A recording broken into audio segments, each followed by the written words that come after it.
bilang nag-iisang 6S na antas ng kakayahan sa mundo.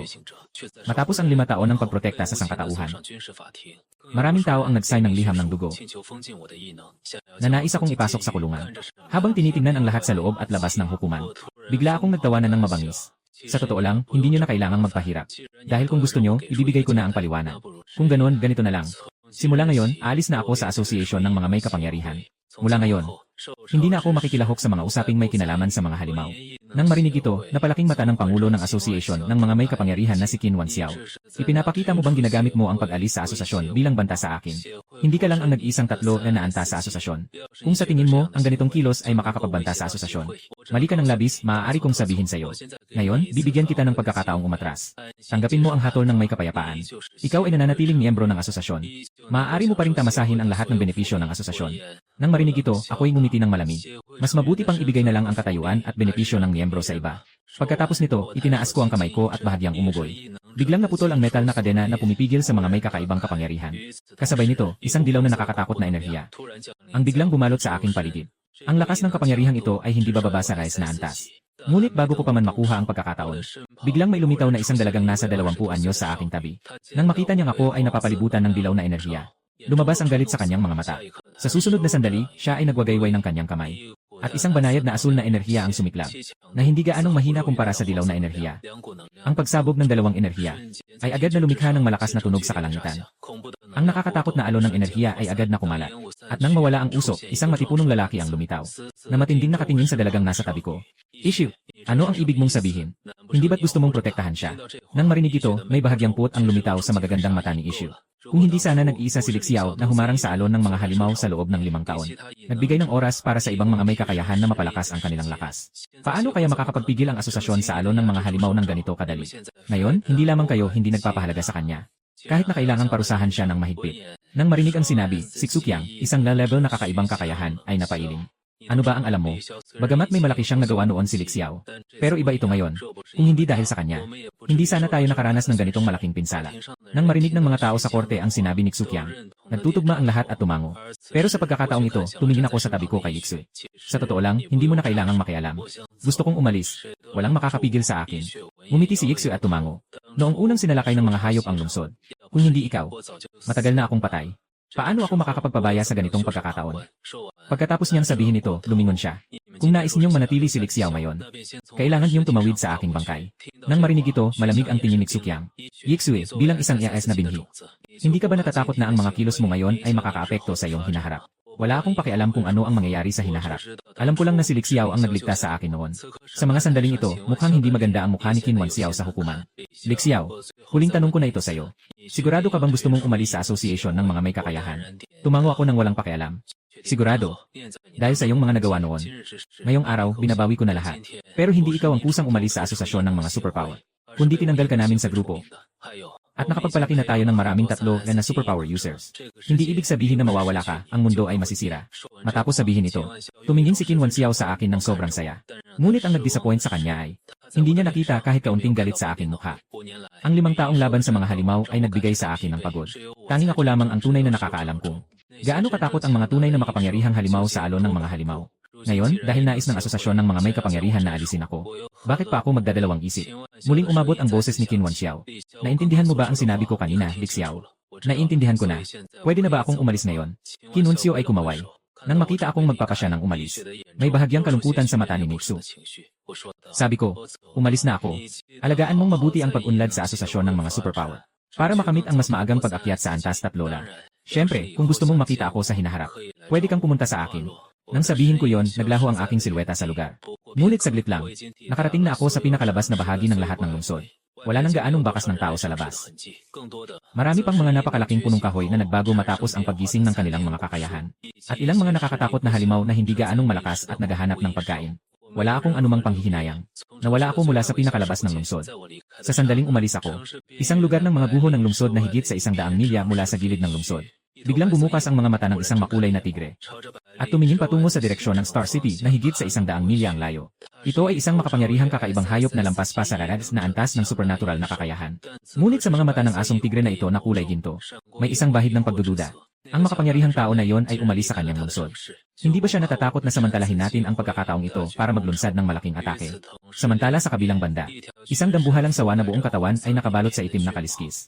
Ang nakataas na mga mata nito na parang ahas ay nakatingin din sa direksyon ng Star City. Ito rin ay isang sobrang yaas na hari ng mga hayop. Nararamdaman mo rin, nagsimula nang umalingaw ang tinig ng puting kakaibang tigre. Yung taong nagngangalang Lixiao, tiyak na umalis na siya sa lugar na pinagsasama-sama ng mga tao. Kahit na isang saglit lang na pag-iral ng enerhiya, hindi ako pwedeng magkamali sa nararamdaman ko. Ang malamig na boses ng itim na higanting ahas ay umabot. Pinigilan niya kami sa loob ng maraming taon. Hindi ba't hindi na niya kayang pigilin ang sarili? Gusto na bang gumamit ng mga panlilin lang upang mahulog kami sa bitan? Biglang kumislap ang mga mata ng kakaibang tigre. Parang may naisip siya. Tama nga. Naramdaman ko noon sa loob ng lungsod ng mga tao. Parang may ilang bagong lahi ng mga may kakayahan na Raira level. Hindi kaya, yung taong nagngangalang Lixiao, gusto niyang samantalahin ito para umatake kami. At saka kami siraan mula sa likod at tuluyang lipulin. Yung bagong lahi nakakasimula palang maging tatlora. Kung makikipaglaban ng harapan sa amin, kaya ko pang ang mapatay ng madali kahit ako lang mag-isa. Ano man ang mangyari, mag-ina tayo. Pero dahil sa pagkakataong ibinigay sa atin ng taong si Lixiao, huwag nating palampasin ito. Tipunin ang mga halimaw at subukan muna. Pagkatapos ay umuungol ng malakas ang sariling kulay na tigre. Hindi nagtagal. Dumarating ang napakaraming kakaibang halimaw patungo sa direksyon ng sariling kulay na tigre. Sa hindi nagtagal, nagtipon sila at bumuo ng isang malaking alon ng mga hayop. Sa kabilang panig, sa punong tanggapan ng mga kakayahan, isang kabataan na naglalaro ng asul na apoy ay tahimik na nagsabi. Isang nyaes na antas lang. Wala na si Lixiao, nandito pa kami. Kung aalis, aalis na. Nang marinig ito, bumuti ang mukha ni Qin Wanxiao. Yingxuan, tama ka. Noong una, si Lixiao ay kayang hadlangan ang mga hari ng mga hayop ng mag-isa. Ngayon, ang buong asosasyon ay may tatlo na antas ng mga may kakayahang tao. Mas madali na lang ang harapin ang mga alon ng mga halimaw kaysa dati. Nang marinig ang sinabi ni Qin Wanxiao, ang mga ngiti sa labi ni Yingxuan at ng kanyang mga kasama ay hindi napigilan, nagpakita ng kumpiyansa. Siyempre naman, kapag nagsanib puwersa ang tatlo na antas ng mga may kakayahan, huwag nang pag-usapan ang mga hari ng mga hayop na matagal nang hindi lumitaw. Kahit na muling lumitaw talaga, ang mga halimaw na hari ay magiging lamang bangkay sa aming mga kamay. Marahil maaari rin kaming magpakita sa harap ng lahat ng mga mamamayan ng lungsod ng isang live na palabas ng pagpatay sa halimaw na hari. Basta't may isang beses na matagumpay naming napatay, matitiyak naming mapapantayan namin ang lahat ng nagawa ni Lixiao. At hindi na magkakaroon pa ng ibang tao sa buong Asynchronous Power Association na makakatalo sa amin sa posisyon. Sa mga mata ni Yingxuan at ng iba pa, hindi nila maikukubli ang kanilang kasabikan. Sa mga sandaling iyon, biglang nagsalita si Qin Wanxiao. Kakatapos lang mula sa mga puwersa ng mga may kakayahan na nagbabantay sa hangganan ng lungsod. Mukhang may nakakita kay Lixiao na umalis na sa nasasakupan ng asosasyon. Nang marinig ito, kalmado lang na umiling si Yingxuan. Dahil si Lixiao ay itinaboy na mula sa asosasyon. Wala nang kahulugan kung saan siya pupunta para sa atin. Basta't hindi siya gumawa ng ingay sa loob ng nasasakupan ng asosasyon. Hayaan na lang siya. Siyempre, kung isang araw ay malaman ni Lixiao na siya ay nagkamali, at handang umuwi at aminin ang pagkakamali, kailangan niyang magsimula bilang pinakamababang miyembro ng asosasyon. Habang sinasabi ito, nagtawanan ang ilang tao sa silid ng pulong. Lumabas na siya sa nasasakupan ng asosasyon. At halos kalahating araw na ang lumipas. Kahit na matagal nang nakatayo si Lixiao sa gilid ng lungsod, siya ang isa sa mga pinakamalapit sa hukbo ng mga kakaibang hayop. Pero sa totoo lang, sa loob ng 5 taon, ito ang ilan sa mga bihirang pagkakataon ni Lixiao na tunay na nakalabas mula sa sakop ng asosasyon ng mga kakaibang kakayahan patungo sa lungsod. Sa huli, ang presyon mula sa rarene na antas na halimaw na hari. Pinilit si Lixiao na hindi makaalis. Kung sakaling siya ay umalis ng walang pahintulot sa gilid ng lungsod na kanyang binabantayan, malaki ang posibilidad na makalipas ang kaunting panahon. May isang hari ng mga hayop na magdadala ng mga hayop upang salakayin ang lungsod. Ngunit ngayon, matapos siyang umalis sa asosasyon ng mga espesyal na kakayahan, kahit na may hari ng mga hayop na sumalakay habang siya ay wala. Lahat ng ito ay wala ng kaugnayan kay Lixiao. Tumingin sa paligid. Punong kahoy ang dami. Maraming metro hanggang 100 metro ang taas. Halos sumasakop na sa langit. Yung mga kakaibang hayop ay nakatira at naghahanap ng pagkain sa ilalim ng mga tanim na ito. At sa ilalim ng mga tanim na ito, makikita pa rin ang ilang bakas ng mga buho ng lungsod 5 taon na ang nakalipas. Ngunit sa sandaling iyon, pagbabalik ng kakaibang enerhiya, lumitaw sa kamalayan ni Lixiao. Hindi maikubli ni Lixiao ang isang damdamin ng pagkamangha sa kanyang mga mata. Isang malalim na ungol ang biglang umabot sa tainga ni Lixiao. Biglang nanginig ang mga sanga at dahon ng mga higanteng puno sa paligid. May taas na humigit kumulang 20 metro. Isang higanteng asong gubat na may pangil sa gilid ng bibig. Ang biglang sumulpot mula sa gubat. Nakapag-angat ng 2 harapang paa patungo kay Lixiao. Sa ibabaw ng mga pangil, ay naglalabas ng malamig na liwanag. Sa harap ng bigla ang atake ng higanteng gray na lobo. Sa ilalim ng walang pag-ina. Kahit ang mga E-level na may kakayahan ay may posibilidad na mapatay agad. Tahimik na nakatayo si Lixiao sa kanyang lugar. Parang walang reaksyon sa atake ng higanteng gray na lobo. Sandaling-sandali, ang mga matutulis na pangil ng higanteng gray wolf ay nasa ilang pulgada na lamang mula sa ulo ni Lixiao. Ngunit sa sandaling ito, ang umaatake na higanteng lobo ay tila nakatagpo ng isang labis na nakakatakot na bagay. Bigla itong naging matigas sa kanyang pwesto. Dahan-dahang inikot ni Li Xiao ang kanyang ulo. Nakatingin sa harap, isang dambuhalang asong gray na mas malaking ng ilang beses kaysa sa sarili ko. Punong-puno ng pagtataka ang mukha niya. Parang hindi niya inaasahan na may ibang hayop na daring na umatake sa kanya. Ang lakas ng dambuhalang gray na ito ay nasa antas ng Niu. Pero antas ng Niu, sa dati, kahit sa harap ni Li Xiao, wala siyang karapatang maging panggagalingan ng bala. Kahit na ito ay isang tunay na level na halimaw. Noong nakaraan, nang nakipaglaban si Li Xiao sa level na hari ng mga halimaw. Sa pinakamababa, isa lamang siyang mababang sundalo na madaling mapatay ni Li Xiao upang makuha ang ilang bahagi ng segundo na pagkakataon sa pag-atake. Sa akin, paano ka naglakas loob? Sa harap ng mga salita ni Li Xiao, sa malalaking mata ng asong gray, may isang takot na nagmula sa instinct ang lumitaw. Sa mababang pag-ungol, may isang di maipaliwanag na takot.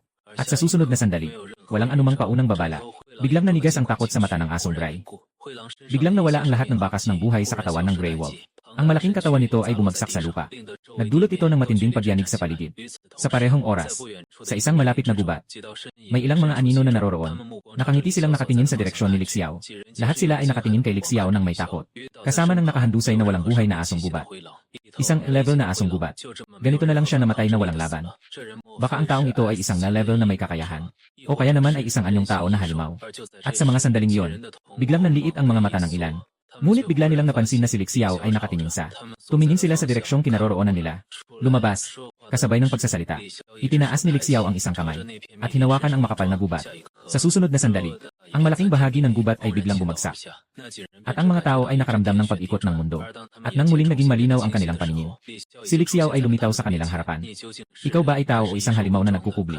Habang tinitingnan si Li Xiao sa harap nila, isang takot ang lumitaw sa mga mata ng ilan sa kanila. Nais nilang tumakas. Ngunit napansin nilang ang kanilang katawan ay tila nasa ilalim ng isang makapangyarihang presyon. Walang paraan talaga para makagalaw. Pero si Li Xiao ay hindi agad sumagot sa kanila. Tinitignan niya ang mga tao sa harap niya. Kung hindi nagkakamali si Li Xiao sa kanyang alaala.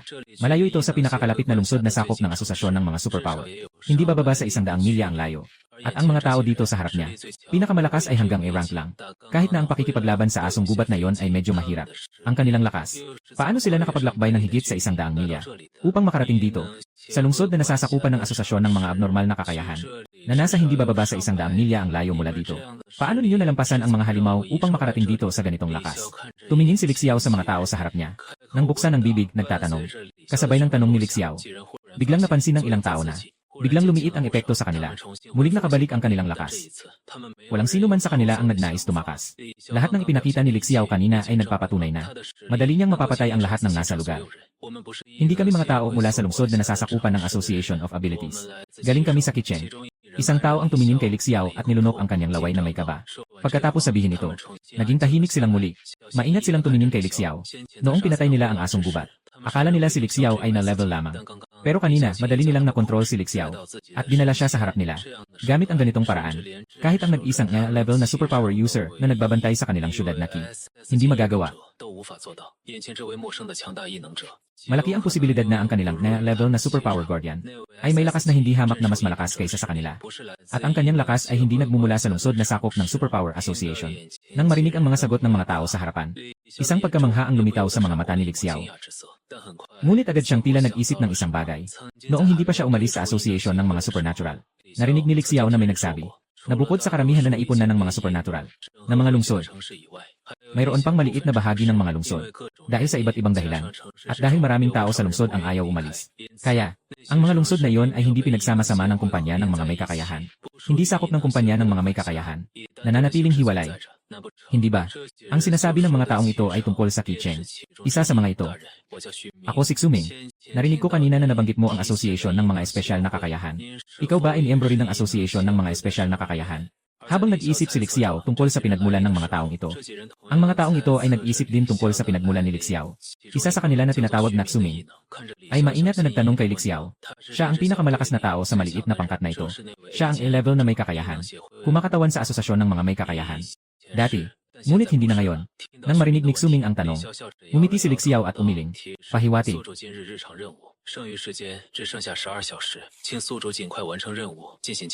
Biglang umingay ang boses mula sa sistema. Nang makita ang eksenang ito, bahagyang kumilos ang mga mata ni Li Xiao. Noong una ay nag-isip pa siyang maghanap ng matutuluyan. Ngunit ngayon, ang Qi Cheng ay hindi sakop ng Association ng mga kakayahan. Hindi ba't akmang-akma ito sa kanyang mga pangangailangan? Sa wakas, kung maaari lang na manirahan sa lungsod, sino ang gustong manatili sa malalim na gubat? Yung sinasabi niyo na Kicheng, gaano kalayo ito mula dito? Biglang nagtanong si Lixiao. Mga 10 kilometro ang layo. Hindi naman masyadong malayo. Dahil si Lixiao ay isa ring may kakayahan. Sino si Xuming na nagsagot ng tapat? 11 kilometro ba? Talagang hindi naman kalayo. Tumpak din ang sagot na ito kay Xu, na may antas lamang ng A-grade na supernatural. Pero nakarating dito sa lugar na ito. Pagkatapos niyan, ipinahayag niya ang kagustuhang manirahan sa Qi City ng matagal. Nang marinig ang salitang ito ni Lixiao, nagkatinginan muna si Xuming at ang kanyang grupo. Pagkatapos, ang kanilang mga mata ay nagpakita ng labis na kasiyahan. Ang syudad Qi ay hindi kasing lakas ng asosasyon ng mga superpower. Sa ngayon, madalas pa rin silang inaatake ng maliliit na hukbo ng mga kakaibang hayop. Ang syudad Qi ay madalas ding tamaan ng maliliit na hukbo ng mga kakaibang hayop. Kahit na may isang S-class na superpower user na naroroon, napakahirap para sa Qi City na mapatalsik ang alon ng mga halimaw sa bawat pagkakataon. Ngunit ang tanging dapat ipagpasalamat ay, dahil hindi masyadong malaki ang Qi City, hindi ito nakakuha ng atensyon ng SAS na antas ng hari ng halimaw. Kung hindi, tiyak na ang buong Qi City ay nawasak na. At ngayon, isang malakas na mutant, na hindi bababa sa Antasya. O kahit Antasyaya ang nais na manatili sa Qi City. Ito ay isang napakalaking magandang balita. Seryoso ka ba? Si Xuming ay malalim na huminga. Takot na baka nagbibiro lang si Lixiao? Mukha ba akong nagbibiro? Sabi ni Lixiao ng kalmado. Kung ganoon, umuwi na tayo. Biglang naging masaya si Xuming. Alam ko ang ligtas na daan. Sumama ka sa amin. Habang sinasabi ito, tumingin si Xuming sa direksyon ng Qi City. Balak niyang dalhin si Lixiao sa paligid ng mga halimaw pabalik. Nang marinig ito, si Lixiao ay labis na nagulat at tumingin kay Xuming. Ikaw ay nasa harap ko, isang nais na antas ng may kakayahan, na nag-uusap tungkol sa pag-iwas sa mga halimaw. Ang ganitong trato, kahit ang mga halimaw na hari ay hindi matapang. Hayaan mong lumiko si Lixiao sa harap niya. Hindi na kailangan. Ituro mo lang sa akin ang direksyon patungong Kicheng ng diretsyo. Diretsyo na kitang ibabalik. Sabi ni Lixiao. Nang marinig iyon, medyo nagulat si Xuming. Parang may hindi pa niya naintindihan si Lixiao. Yung mga simpleng salita ay may nakatagong kahulugan. At sa pagkakataong iyon, parang dahil sa matagal na pag-uusap ni Lixiao at Xuming, sa parehong lugar, may ilang mababang sigaw na umalingaw-ngaw. Ilang mga nilalang na mataas na ilang dekada ang taas. Naglalabas ng nakakatakot na presensya ng mga kakaibang hayop. Dahan-dahang papalapit sa direksyon kung nasaan si Lixiao. E-class. 3 ulo na E-class na kakaibang hayop.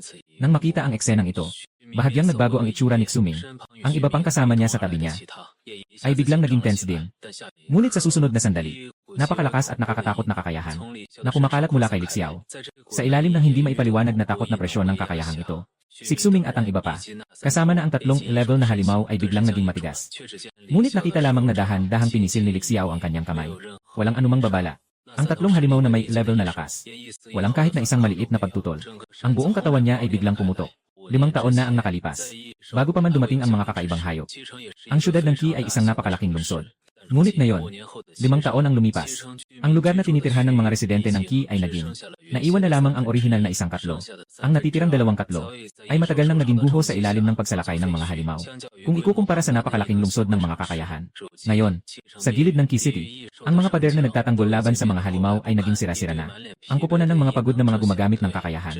Nananatili sa pader ng lungsod ng Qi. Malayo ang tanaw sa malayo. Nagaantabay sa paparating na hukbo ng mga kakaibang hayop. Mga araw ng mga kakaibang hayop. Hindi alam kailan pa matatapos. Sabi ng isang may kakayahang kakaiba, pagod na pagod. Mga kalahating araw na ang nakalipas. Matagumpay nilang napalayas ang isang maliit na hukbo ng mga kakaibang hayop.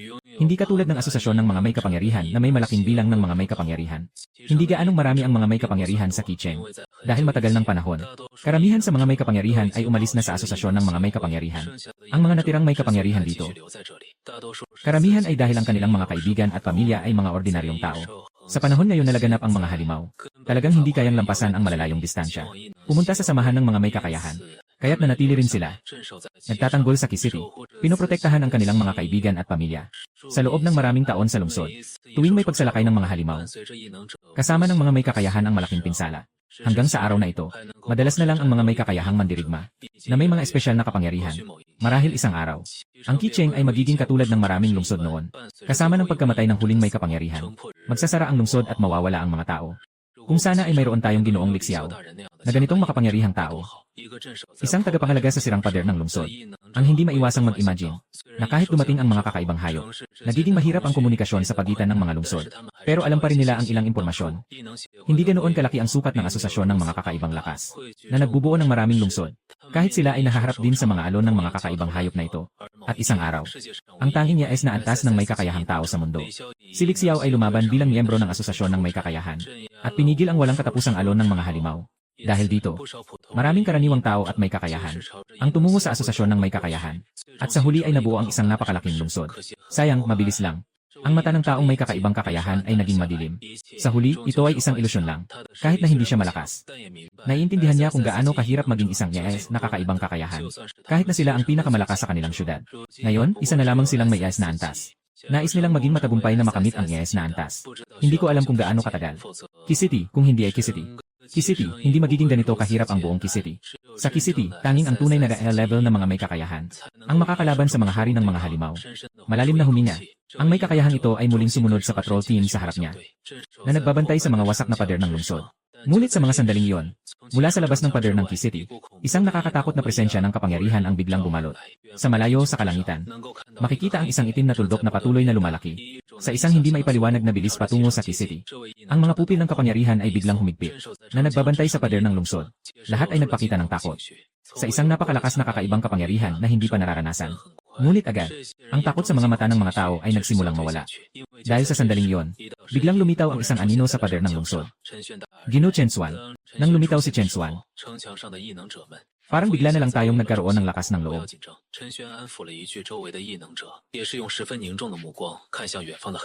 Di nagtagal, yung malaki at madilim na punto sa malayo, lalong naging malinaw. Ngunit biglang napansin ng lahat na ang itim na puntong iyon ay hindi pala isang kakaibang hayop. Parang mas kahawig ito ng isang tao na may hawak na isang bagay sa kamay. Hawak na hawak ang ilang mga anino. Si Natsuking at ang iba pa. May isang tao na sumigaw. Parang may nakilala. Sa susunod na sandali, ang mga aninong humahawak kay Tsuking at sa iba pa ay dumating sa itaas ng pader ng lungsod sa isang napaka hindi kapani-paniwalang bilis. Lixiao pinakawalan si Natsuking at iba pa. At sa sandaling ito, medyo may bahagyang takot ang mga mukha nila. Maaaring hindi sila maniwala kung sabihin. Kakatapos lang niyang maging isang E-class na supernatural. Parang sa bilis ni Lixiao. Medyo nahilo siya. Pero sa ilang saglit lang, bumalik siya sa Kicheng. Si Tsuking ay nakakaramdam na parang nasa isang panaginip ang lahat. Sa wakas ay naintindihan niya kung bakit pinakiusapan siya ni Lixiao na sabihin lamang sa kanya ang isang tuwid na direksyon. Bilang mga E-level na may kakayahan, kailangan pa rin nilang umiwas sa mga halimaw. Ngunit si Lixiao ay naaalala ang mga halimaw na nais hulihin siya. Na pagkatapos ay madaling nawasak ni Lixiao. Nangangatal ang katawan ni Tsuking. Kung hindi ako nagkakamali, sa mga halimaw na nagtatangkang hulihin si Lixiao, mukhang may ilang malalakas na halimaw na na-class. Tsuking, bakit kayo nakabalik? Sino siya? Sa ibabaw ng pader, ang mga may kakayahang nagbabantay at nagmamasid ay nagmadaling pumunta sa direksyon ni Tsuking na may kaunting pag-aalinlangan sa estrangherong si Lixiao. Ngunit sa oras na ito, isa lamang ang tao na nang makita si Lixiao, ay agad na nagpakita ng hindi makapaniwalang ekspresyon sa kanyang mga mata. Ang taong ito ay si Chen Xuan. Ikaw si Ginoong Lixiao. Tumingin si Chen Xuan kay Lixiao, na may hindi makapaniwala. Kahit na ngayon, napakahirap ng makipag-ugnayan sa pagitan ng mga lungsod. Napakahirap na, pati na rin ang mga kagamitan para sa komunikasyon, ay itinuturing ng mga estratehikong materyales. Ngunit si Chen Xuan bilang pinakamalakas na tagapagtanggol ng Kicheng, ay nakakita na ng video ni Lixiao. Yung mga nagmamasid kay Lixiao na mga may kakayahan, ay nagulat din sa reaksyon ni Chen Xuan. Sa susunod na sandali, biglang lumaki ang mga mata ng lahat, lalo na si Natsuking na nasa tabi ni Lixiao. Nang binanggit ni Chen Xuan ang pangalang Lixiao, pakiramdam ng ilang tao ni Natsuking na parang hindi na nila makontrol ang kanilang utak. Maaaring magkapareho lang ang pangalan na Lixiao, pero kung sa kanilang syudad na Qi, at sa bibig ng pinakamalakas na level na superpower na si Chen Xuan, idadagdag niya ang salitang Ginoo sa likod ng pangalang Lixiao. Mukhang isa lang ang tao sa mundong ito na karapat dapat tawagin ganon. Grabe, Lixiao, Kicheng. Si Lixiao ang Ginoo. Maraming nakamangha ang mga titig ang nakatuon kay Lixiao. Parang panaginip, parang ilusyon. Maraming mga supernatural na tao sa Kicheng noon. Nangarap na sana'y makarating si Lixiao sa Kicheng. At ngayon, ang hindi makatotohanang pangarap na yon ay naging totoo. Kilala mo ako. Nang marinig ni Chen Xuan, agad niyang tinawag ang pangalan ko. Hindi maiwasang magpakita ng pagtataka sa mata ni Lixiao. Nang marinig ito, tumango si Chen Xuan. Medyo excited siyang sinabi. Noong nakipagpalitan ako ng impormasyon tungkol sa Beast Type sa Association of Abilities, napanood ko ang iyong video. By the way, Ginoong Lixiao, bakit ka nandito sa Qi City ngayon? May kailangan ka bang tulong mula sa mga abilidad dito sa Qi City? Tanong ni Chen Xuan. Ang mga abilidad na nagbabantay sa paligid. Nang marinig ang salitang iyon, biglang naging seryoso ang ekspresyon niya. Para bang si Lixiao, isang salita lang, susunod na sa kanyang kamatayan ng buong puso. Sa loob ng 5 taon, ang Qi City, halos araw-araw, ay nakararanas ng pag-atake ng iba't ibang laki ng mga halimaw.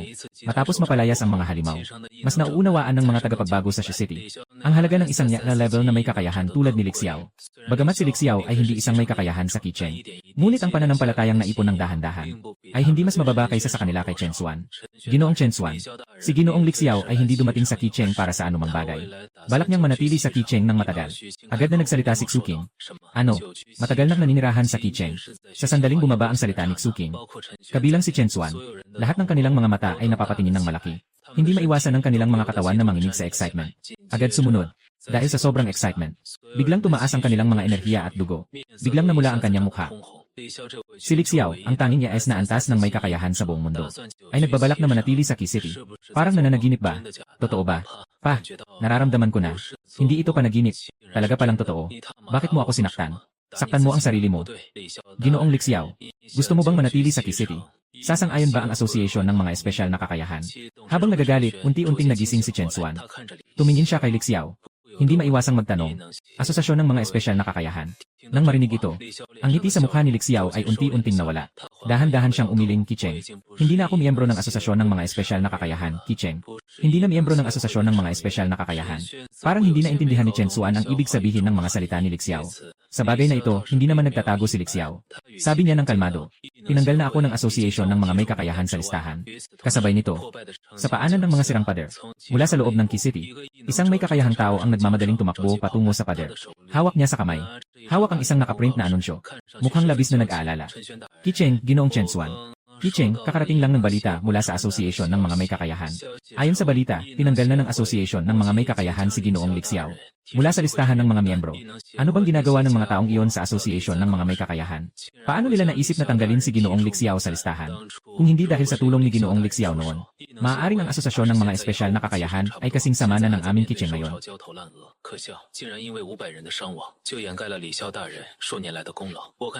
Sa tingin ko, ang asosasyon ng mga espesyal na kakayahan ay nagpalabas ng bagong yaes na antas ng may kakayahan. Ngayon, sinisira na nila ang tulay na kanilang tinawid kasama si Ginoong Lixiao. Mula sa anunsyo na inilabas ng asosasyon ng mga espesyal na kakayahan, matapos basahin ang buong proseso ng mga pangyayari, hindi maiwasang magalit ang lahat. Lahat ay hindi makapagpigil sa kanilang pagkagalit para kay Lixiao. Lalo na si Chen Xuan. Isipin mo, siya ang nagbantay sa Qi Cheng ng napakatagal. Nais niyang makipagsanib puwersa sa ibang mga may kakayahan para palayasin siya. Sigurado akong mababaliw siya. Ngunit habang tinitingnan ang nasa harap na si Lixiao, siya ay tila tahimik na tahimik. Tinanong ni Chen Xuan, Ginoong Lixiao, hindi ka ba nagagalit? Tumingin si Lixiao sa mga taong puno ng galit. Nakaramdam siya ng kaunting pang-asa. Ang lungsod at mga tao na kanyang pinangalagaan sa loob ng 5 taon ay siya pang tinutukso. Sa kabaligtaran, ang mga ito na hindi nakatanggap ng kahit anong kabutihan mula sa kanya. At ang mga taong kanyang pinangalagaan ay siya pang nagtatanggol. Bahagyang umiling siya. Mula ngayon, ayaw ko nang magkaroon ng kaugnayan sa asosasyon ng mga may kakayahan. Ngayon, gusto ko lang makahanap ng isang lugar na matutuluyan ng matagal. Naiintindihan ko. Tumango si Chen Xuan ng bahagya. Naiintindihan na niya, Qi Cheng. Sa hinaharap, kung gusto mong manatili sa Qi Cheng, walang problema. Ang Qi Cheng ay magiging iyong bagong tahanan mula ngayon. Ginoong Lixiao, hindi kami katulad ng mga tao sa Association of Abilities na yon. Hindi kami magwawasak ng tulay pagkatapos tumawid.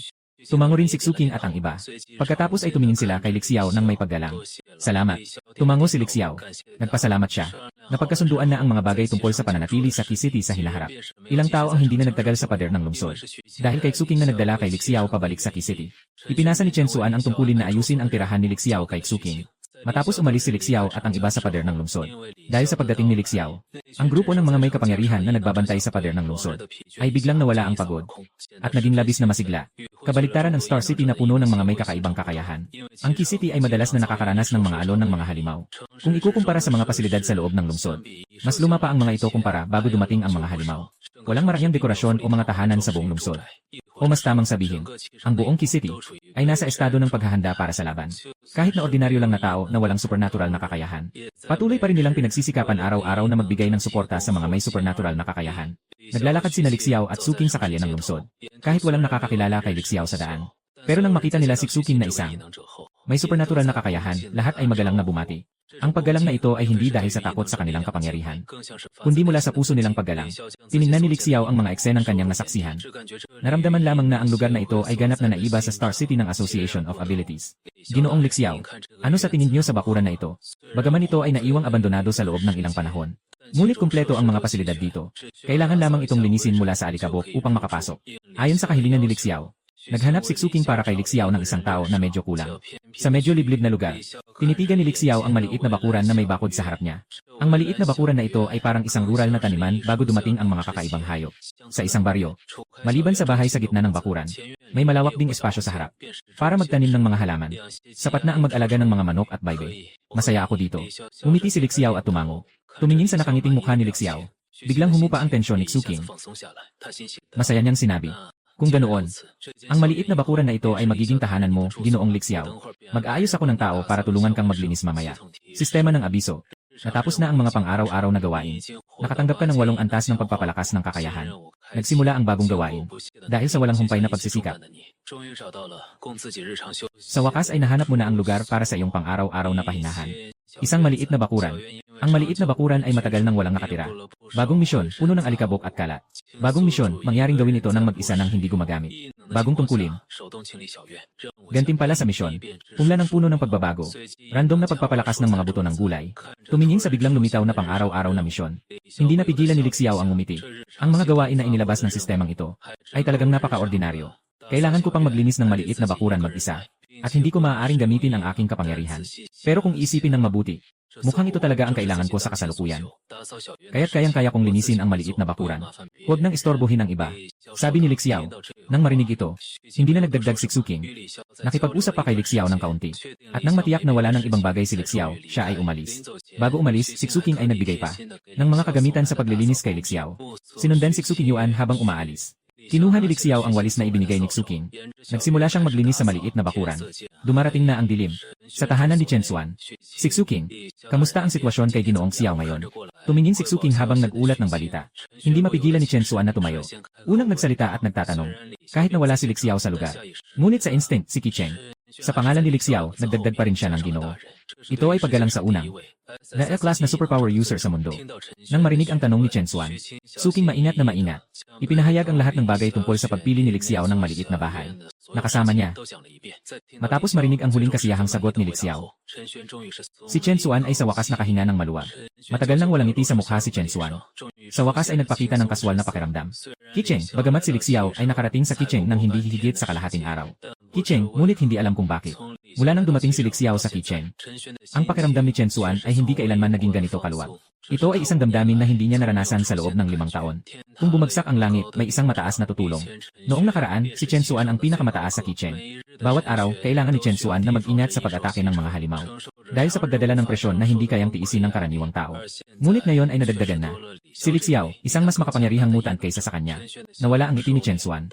Seryoso ang kanyang tono. Si Ginoong Lixiao ang pinakamalaking pag-asa ng ating Qicheng. Umaasa ako na sa mga susunod na araw, Roll City. Maaari mong alagaan at matugunan ang lahat ng kanyang pangangailangan. Pwede ba? Nang marinig iyon, si Xuqing ay ngumiti ng may seryosong ekspresyon at tumango. Ginoo Chen Xuan, mag-alala ka. Ano man pa ang mangyari, kahit mamatay ako, gagawin ko ang lahat ng aking makakaya upang matugunan ang lahat ng kahilingan ni Ginoo Lixiao. Sa 5 taong laban sa mga kakaibang hayop, alam nila ng malalim na isang top-level na supernatural na kakayahan ang kanilang kalaban. Gaano nga ba kahalaga sa isang lungsod? Basta't makapagpatuloy si Lixiao sa Qicheng, kahit na kailangan nilang mamatay agad. Tiyak na sasabihin ni Xuqing na ang association ng mga espesyal na kakayahan ay napakabobo na nagwasak ng tulay at pinalaya si Lixiao. Ngunit hindi sila bobo. Binabati ang host. Dahil sa walang pagod na pagsisikap ng host, matagumpay na naayos ang bagong tirahan. Binhi ng puno ng pagbabago. Ipinamahagi na ang mga binhi ng gulay na pinalakas ng random na kakaibang kakayahan. Dati ay puno ng damo at alikabok ang maliit na bakuran. Ngayon ay nagbago na ito matapos linisin ni Lixiao. Kinuha ni Lixiao ang isang bangko mula sa bahay at umupo sa pintuan ng bakuran. Kahit na malayo ang bakuran na ito, may mga tao pa rin mula sa Qicheng na dumadaan dito kahit na maliit ang lugar. Sila ay labis na nagtataka tungkol sa bagong kapitbahay na si Lixiao sa maliit na bakuran ngayon. Ngunit dahil may sarili silang mga bagay na kailangang asikasuhin, hindi sila lumapit upang makipag-usap. Ang kakayahang palakasin ang mga prutas ay tila nagbigay ng ideya. Naupo si Lixiao sa pintuan ng maliit na bakuran at may bahagyang pag-isip na naganap. Sa susunod na sandali, kasing laki ng kamao, ang prutas ay naglalabas ng kumikislap na lilang liwanag. Biglang lumitaw sa kamay ni Lixiao, at sa sandaling lumitaw ang prutas na ito. Naramdaman ni Lixiao na ang kanyang katawan ay umabot na sa kares na antas ng lakas na 8 baitang. Ang kanyang kakaibang kakayahan ay biglang nagsimulang mag-alab. Tila labis na sabik sa prutas na nasa kanyang kamay. Inamoy ni Lixiao ang matamis na amoy na nagmumula sa prutas na nagpapalakas ng kakayahan sa kanyang kamay. Hindi niya alam kung ito ay isang ilusyon. Nararamdaman niyang ang hadlang na matagal nang nakabara ay tila nagiging maluwag sa sandaling ito. Napaka-epektibo lang ng amoy na ito. Kung kakain siya ng isang kagat, tiyak na lilipad siya agad. Sa pag-isip na ito, agad na kinagat ni Li Xiao ang prutas na nagpapalakas ng kakayahan sa kanyang kamay. Ang laman at katas ng prutas ay sumabog sa bibig ni Li Xiao. Biglang lumiwanag ang mga mata ni Li Xiao. Napakatamis. Na nagbigay buhay sa panlasa ni Li Xiao. Sa sandaling ito, naging malinaw ang kanyang isip. Mahirap isipin na ito ay epekto lamang ng isang prutas. At mas mahalaga pa, nang nilunok ni Li Xiao ang prutas at pumasok ito sa kanyang tiyan, malinaw niyang naramdaman ang kapangyarihan sa kanyang katawan. Bigla itong umagos na parang ilog at dagat. Naglalaro sa loob ng kanyang katawan. Ang kakayahang hindi niya na naitaas sa mahabang panahon ay nagsimulang muling umakyat. Ang sarap. Talagang kahanga-hanga ang pagpapalakas ng kapangyarihan. Hindi mapigilan ang pagnanasa sa loob. Si Li Xiao ay mabilis na tinapos ang prutas na ito na nagpapalakas ng kakayahan. Matagal na, nang binuksan ni Li Xiao ang kanyang mga mata. Ang kanyang mga mata ay nagpakita ng labis na kasiyahan. Isang prutas ang nagbigay sa kanya ng 10% dagdag na lakas sa kanyang kakayahan. Kung kumain lang ng ilang piraso, hindi ba't makakaakyat na siya sa langit? May pagkakataon na siyang makalagpas sa mga hadlang na matagal nang nakablock upang maging isang superhuman na higit pa sa rara level. Kahit na malakas na siya ngayon. Sino ang ayaw na maging mas malakas pa? Sa ganitong pag-isip, kinuha ni Li Xiao ang isang piraso ng prutas na nagpapalakas ng kakayahan. Muli silang kumain ng 3 piraso. Pagkalipas ng ilang sandali, nararamdaman ni Li Xiao ang lakas ng kanyang kakayahang supernatural. Ngunit sa pagkakataong ito, bahagyang nakakunot ang kanyang noo. Kung ikukumpara sa unang pagtaas, ang pagtaas ng lakas ng kanyang kakayahan ay 8% lamang. Gayunpaman, kahit na ito ay gantimpala ng sistema, ang prutas na nagpapalakas ng kakayahan ay kabilang sa mga yaman ng kalikasan. Tiyak na may resistensya ito. Sa pagkakataong ito ay 8%. Sa susunod, maaaring mas masahol pa ang epekto. Kung kakainin pa ito ng ilang beses, maaaring ang prutas na ito ay ang epekto sa kay Li Xiao ay magiging napakaliit na. Mukhang, kailangan maghintay ng kaunting panahon para humina ang resistensya bago kumain muli. Mas magiging epektibo ito. Isinasaalang-alang ito ni Li Xiao. Bagamat maganda ang prutas, huwag magpakasobra. Binabati ang host sa pagpipigil sa tukso. Karagdagang gantimpala para sa isang pang-araw-araw na gawain. Nabuo na ang pang-araw-araw na gawain. Matapos ang isang masaganang pagkain, ang hindi paggalaw ay hindi magandang ugali. 2 prutas ng pagpapalakas ng kakayahan ang nagdulot sa iyo ng kaunting kabusugan. Naisip mo na mayroon kang ilang mga buto at punla na hindi mo pa naitanim. Mangyaring host, gawin ito ng mag-isa nang hindi gumagamit. Sa ilalim ng kakayahan, pagtatanim ng mga punla at binhi. Gantimpala sa misyon. Kakayahan ng langit na tubig. Tumingin si Li Xiao nang medyo nagulat. Sa biglaang pag-trigger ng pangkaraniwang misyon ngayon, balak ni Li Xiao sana na hintayin hanggang bukas. Bago niya itanim ang mga binhi at punla na nakuha niya kanina. Pero hindi niya inasahan. Matapos kumain ng 2 prutas na nagpapalakas ng kakayahan, maaari pa rin bang mag-trigger ng planting quest. Pero hindi pa rin magamit ang kakayahan. Sige na lang, para na rin sa pampaginhawa ng tiyan. Bulong ni Li Xiao. At agad siyang nakakita ng isang kalaykay sa maliit na silid sa bakuran. Tumingin muli sa ayos ng bakuran. Pagkatapos ay nagpa siya. Nais ni Li Xiao na itanim ang 3 punla sa hilagang bahagi ng maliit na bakuran. Ang mga buto ng mga kakaibang gulay ay ilalagay sa maliit na bahagi ng lupa sa timog ng maliit na bakuran. Ang pakiramdam ni Li Xiao sa sandaling ito ay nagiging mas payapa, kahit siya mismo ay hindi namamalayan.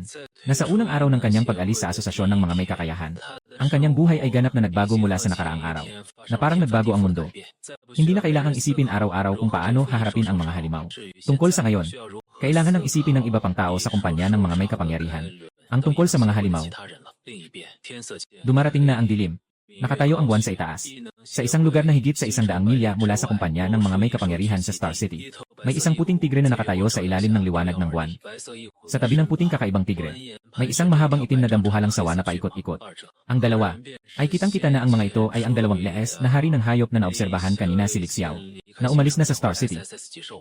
Matapos ang isang araw na pagtawag ng 2 hari ng hayop sa kanilang harapan, ngayon ay nagtipon-tipon na ang napakaraming iba't ibang uri ng nakakatakot na kakaibang hayop. Kung may tao dito ngayon, at nakatingin mula sa langit, at bumaba upang tingnan, matutuklasan nilang labis silang magugulat sa dami ng mga kakaibang hayop na dumaan. Nalagpas pa sa dating na yugto ng mga hayop. Libo-libo. At mas marami pa nga. Kung may makakita man sa sandaling ito sa harap ng dambuhalang hukbo ng mga hayop, makikita lang nila ay isang madilim na dagat ng mga hayop. Hindi nila maabot ang dulo nito sa kanilang paningin. Isang nakakatunog na nakakatakot na sigaw. Ang umaalingaw mula sa dambuhalang hukbo ng mga hayop na ito. Sa gitna ng mga sigaw na ito, kitang-kita mong mararamdaman na hindi lang ordinaryong mga hayop ang naroroon, kundi may mga malalakas na kakaibang hayop na at lala-level. At sa sandaling iyon, biglang umalingaw ang matinding pangilabot na hiyaw ng isang tigre. Yung dagat ng mga hayop na dati-rati ay umaatungal ng malakas. Biglang naging tahimik. Lahat ng mga kakaibang hayop ay nagsumamo, walang gumagalaw.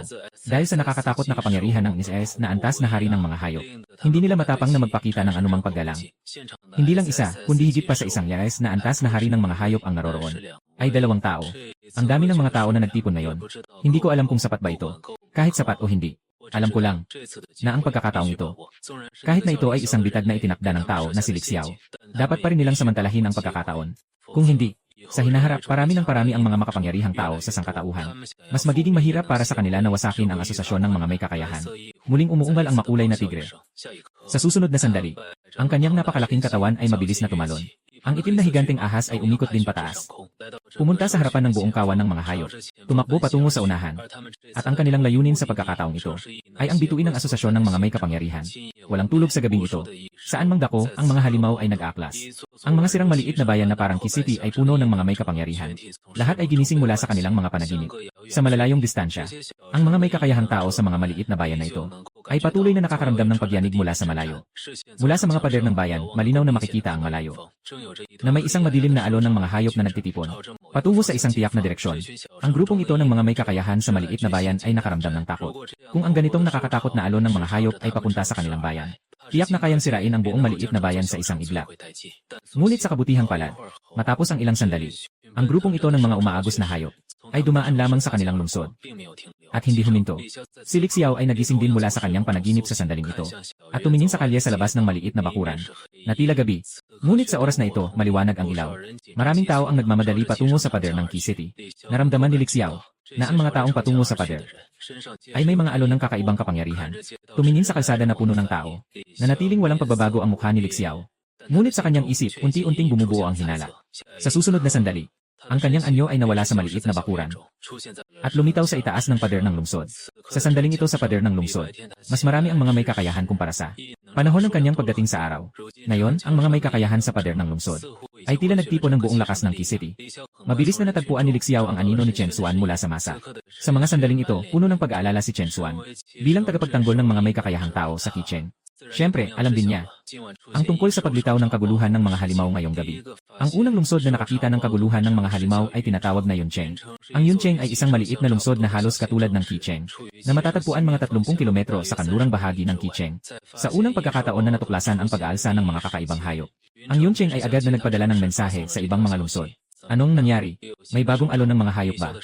忽然从一旁响起，将陈轩从思虑中拉回过神。听到来自李潇的询问，陈轩点了点头，却又摇了摇头，是受潮。但这次受潮的主要 Ngunit ang pangunahing target ng alon ng mga hayop na ito ay hindi ang Kicheng.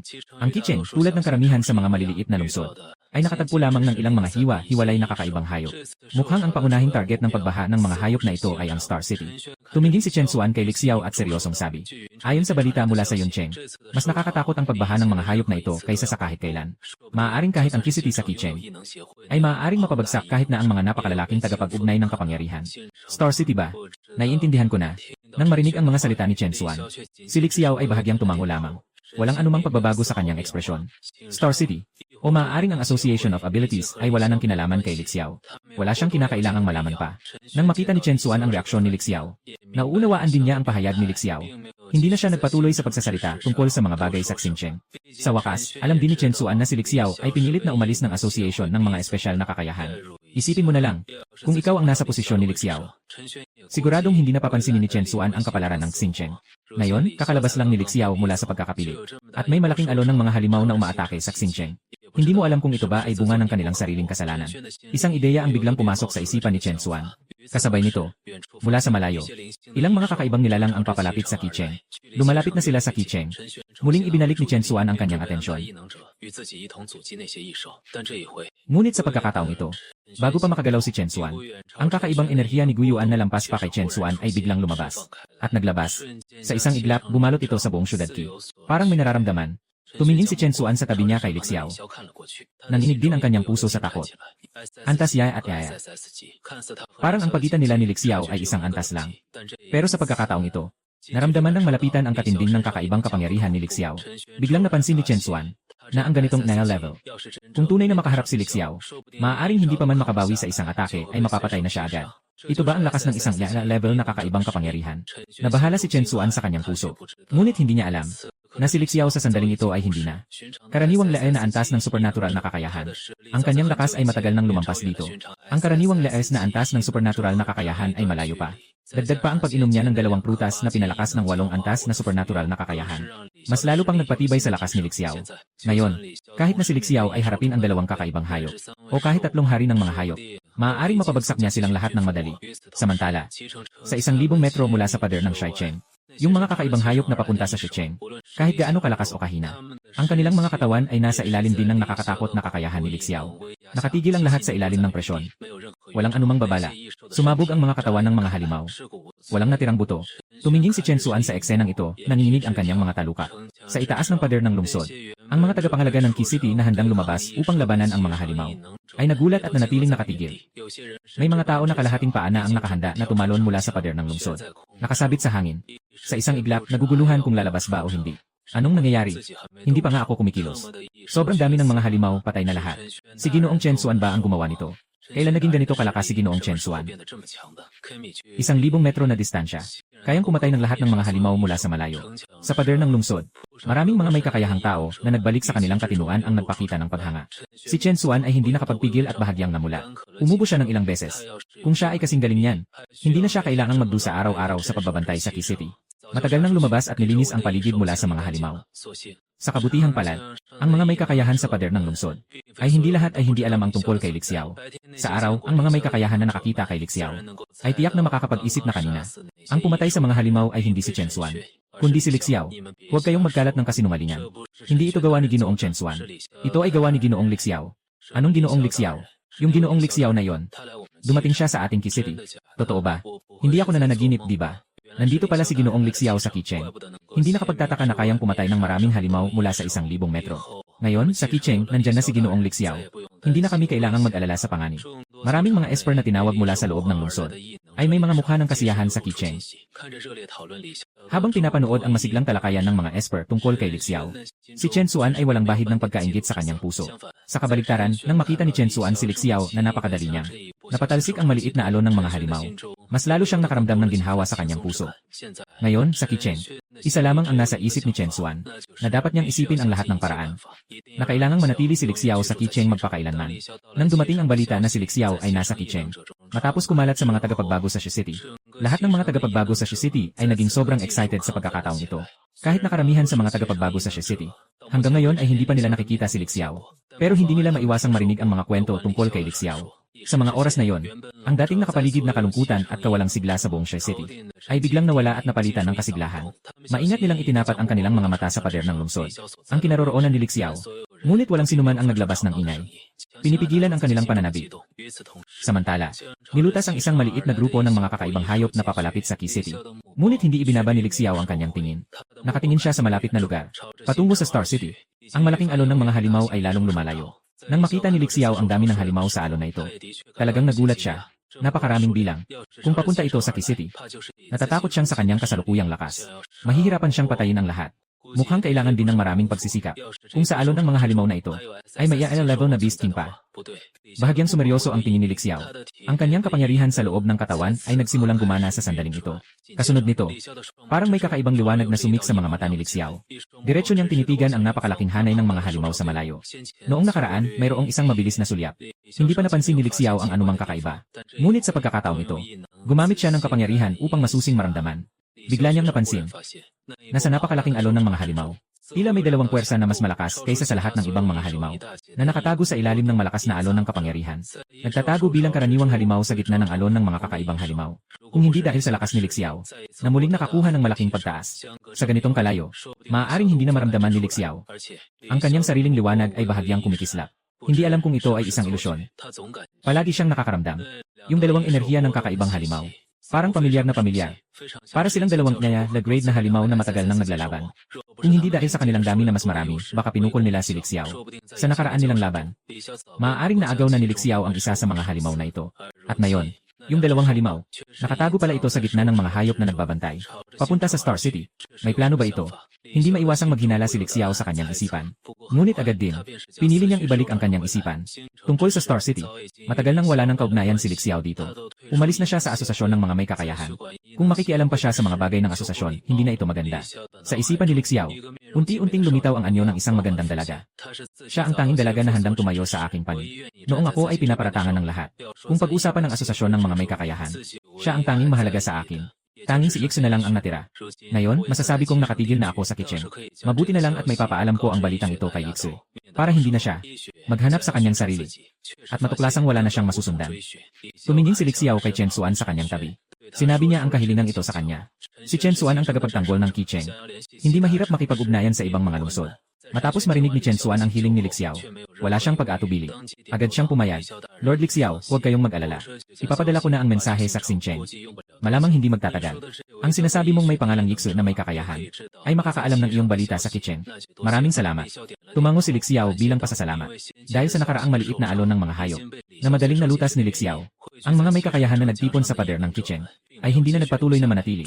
Maliban sa grupo ng mga may kakayahan na nakatalaga na sa pader ng lungsod. Ang iba pang mga may kakayahan ay bumalik na sa loob ng lungsod ng Qi. At sa kabilang banda, maliit na problema ang presidente.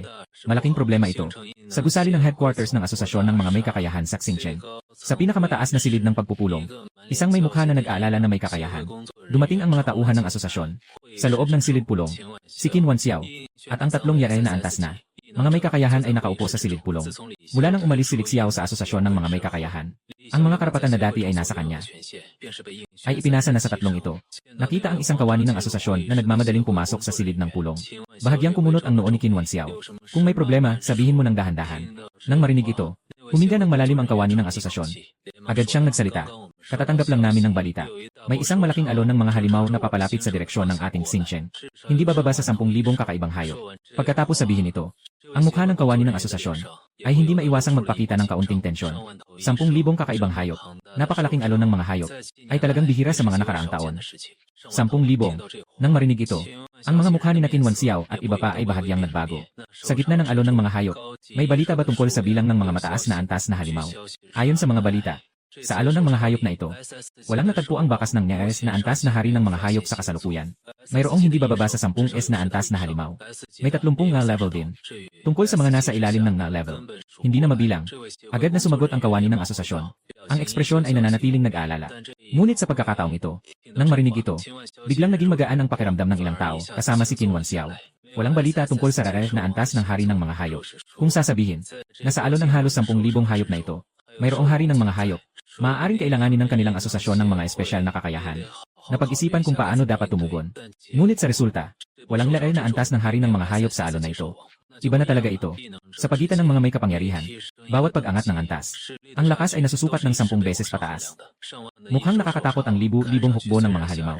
Pero sa totoo lang, sa pag-atake ng tatlong niya na level na may kakayahan, kasama si Insuan, madali nilang mapipigilan ang karamihan sa mga hukbo ng halimaw. At ang natitira, sa A-class ng kanilang samahan ng mga supernatural. Marami ring NES-class na mga supernatural. Hindi mahirap na mapigilan ang pag-atake ng mga hayop na ito. Anong ka ba? Mga hayop lang yan. Hindi mo ba akalaing nakatayo lang kami na tatlo na may area class ay pawang dekorasyon? Tahimik na tiningnan ni Insuan ang nag-uulat. Sinabi ng kawani ng Association ng mga espesyal na kakayahan. Ang dati kinakabahang damdamin ng kawani ng asosasyon ay hindi maiwasang humupa. Tama nga naman. Kahit na si Lixiao ay itinaboy nila mula sa asosasyon. Pero marami pa rin na antas ng mga espesyal na kakayahan sa asosasyon. 3 ang kabuuan. Nais nilang mapatalsik ang alon ng mga halimaw na ito. Hindi ba't napakadali? Sakto lang. Sa pagkakataong ito, ipinalabas ang balita na itinaboy si Lixiao mula sa Association of Abilities. Nagdulot ito ng mga pagbatikos at pagdududa mula sa mga tao sa ilang maliliit na lungsod. Naniniwala silang ang kanilang ginawa ay parang pagsira sa tulay matapos tumawid. Ngunit sa pagdating ng alon ng mga halimaw na ito, nais lamang nilang ipaalam sa lahat sa ibang maliliit na lungsod ang tungkol sa kanilang Association of Abilities. Kahit wala na si Lixiao, madali pa rin tayong makakalaban sa alon ng mga halimaw. Hindi lang natin dapat itaboy ang alon ng mga halimaw, kundi dapat din nating live stream ang buong proseso ng laban sa alon ng mga halimaw. Sa ganitong pag-isip, biglaang tumayo si Qin Wanxiao mula sa mesa ng pulong at nagsalita. Gagamitin natin ang pagkakataong ito para sa live stream laban sa alon ng mga halimaw. Kailangan nilang sabihin sa lahat na ang kanilang asosasyon ng mga may kakayahan ay wala na si Lixiao. Mas madali na lamang ang labanan ang alon ng mga halimaw. Pagkatapos sabihin ito, ang tingin ni Qin Wanxiao ay nakatuon din sa tatlong tao, sina Yingsuan at iba pa. Bagaman ang tatlong ito ay AS na antas ng mga may kakayahan ngayon. Pero sa mga nakaraang panahon, hindi gaano kalaki ang paglitaw ng mga hayop sa Star City. Kahit meron man, dati nang naresolba ni Lixiao ng walang kahirap-hirap. Hindi binibigyan ng pagkakataon si Yingsuan at ang tatlo pa nilang kasama na makipaglaban. Pero ngayon, iba na. Walang interference mula kay Lixiao. Kapag dumating na ang susunod na bagyo ng mga hayop, sasabihin ng kanilang asosasyon ng mga kakaibang kakayahan na ang kanilang nyais na antas ng mga kakaibang kakayahan ay hindi hamak na mas mababa kay Lixiao. Ang lakas ni Yingsuan at ang tatlo ay mas higit pa kay Lixiao. Mas higit pa nga, makikita rin sa mga mata ni na Yingxuan at ang tatlo ang isang masiglang ngiti. Naiintindihan nila ang iniisip ni Qin Wanxiao. Mag-alala ka. Sa pagkakataong ito, tiyak na tatlo kaming magkakasama ay magbibigay ng labis na tagumpay. Bilang kasagutan sa lahat. Kumain ng mabuti. Dahil sa sinabi niyo, kampante na ako. Hindi napigilan ni Qin Wanxiao ang tumawa. Para kay Qin Wanxiao, bagamat ang tatlong ito ay bagong naging yes na antas. Maaaring mas mahina ang isang individual na lakas kaysa kay Li Xiao. Pero pareho silang nares na antas. Laging may hangganan ang pagkakaiba sa lakas. Ang kalamangan ni Ansuan at ng tatlong tao niya ay sapat na upang madaling mapantayan ang gap na ito. Ila the way, alam mo na ba kung kailan darating ang banta ng mga halimaw sa Xingqiang? Parang may naisip siya. Tinanong ni Qin Wanxiao. Ayon sa bilis ng pag-usad ng alon ng mga hayop, mga kalahating araw mula ngayon ay darating na sa Star City. Kalahating araw ha. Sapat na oras iyon para makapaghanda tayo. Tumango si Qin Wanxiao. Tama, Pangulo. May isa pang bagay. Natapos na ang ulat tungkol sa pinakamahalagang bagay, ang alon ng mga hayop. Ang kawani ng asosasyon ng mga may kakayahan ay nakapagpahinga na ngayon. Naisip ang isang bagay at nagsalita. Kamakailan lang nang tumanggap tayo ng balita tungkol sa mga alon ng mga halimaw mula sa ibang mga lungsod. Ang ating mga kagamitan sa pagtanggap ay nakahuli ng isang mensahe. Ito ay mula sa tagapangalaga ng Qi City na si Chen Xuan, na ipinadala kay Yan Ye. Yixu, mukhang may kinalaman ito kay Li Xiao. Hindi ko alam kung dapat ko bang ipadala ang mensaheng ito kay Yan Ye. Yixu, sa mundong ito na pinasok ng mga kakaibang nilalang, ang komunikasyon sa pagitan ng mga lungsod ay naging napakahirap. Ngunit tulad ni Yixu na isang level na may kakaibang kapangyarihan. Natural na may sarili siyang hiwalay na channel ng komunikasyon, na maaaring makatanggap ng impormasyon mula sa ibang mga lungsod. Karaniwan, ang mga may kakaibang kapangyarihan ng samahan ay may ugnayan sa labas, na hindi pinapasok o sinisilip ng samahan. Pero ngayon iba na.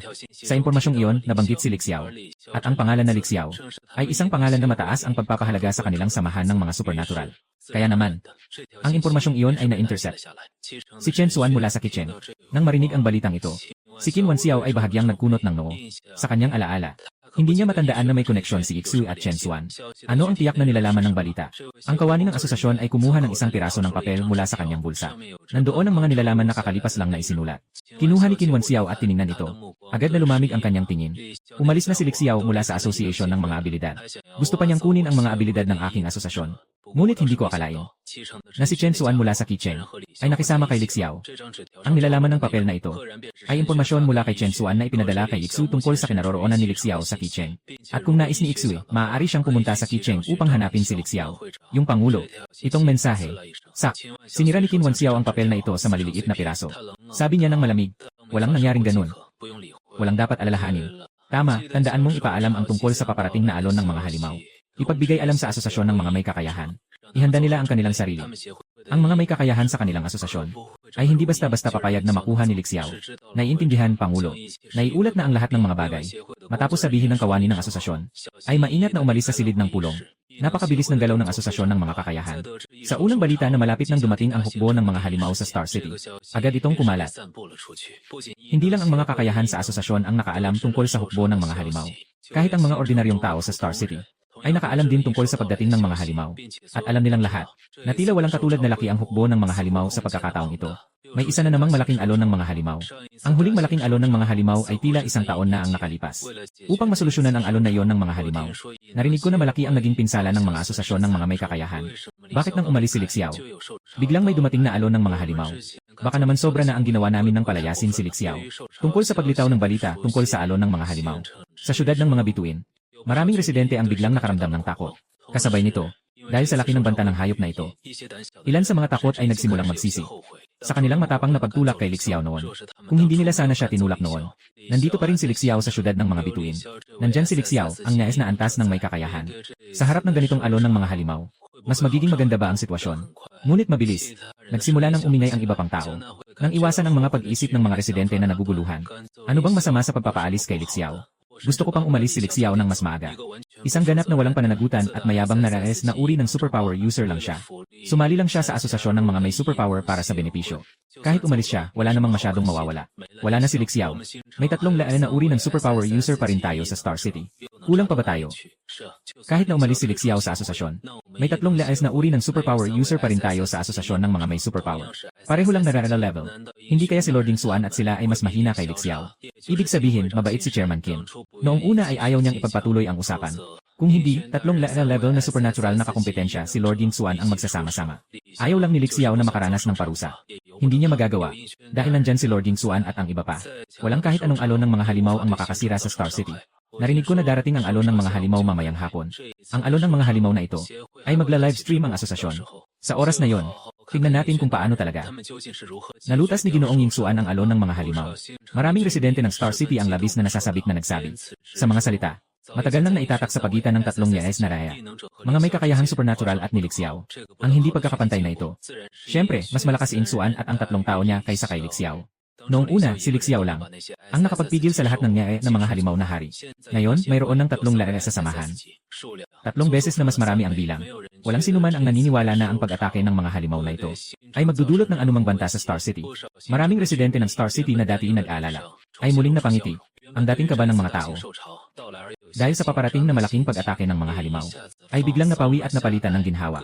Mas masahol pa, maraming tao ang kahit na nagtipon-tipon na bumili ng mga butong pakwan at prutas, at naghihintay sa pagdating ng alon ng mga halimaw. Maaari silang manood ng live sa mga kakayahan ng mga miyembro ng association na nagtutulak sa alon ng mga halimaw.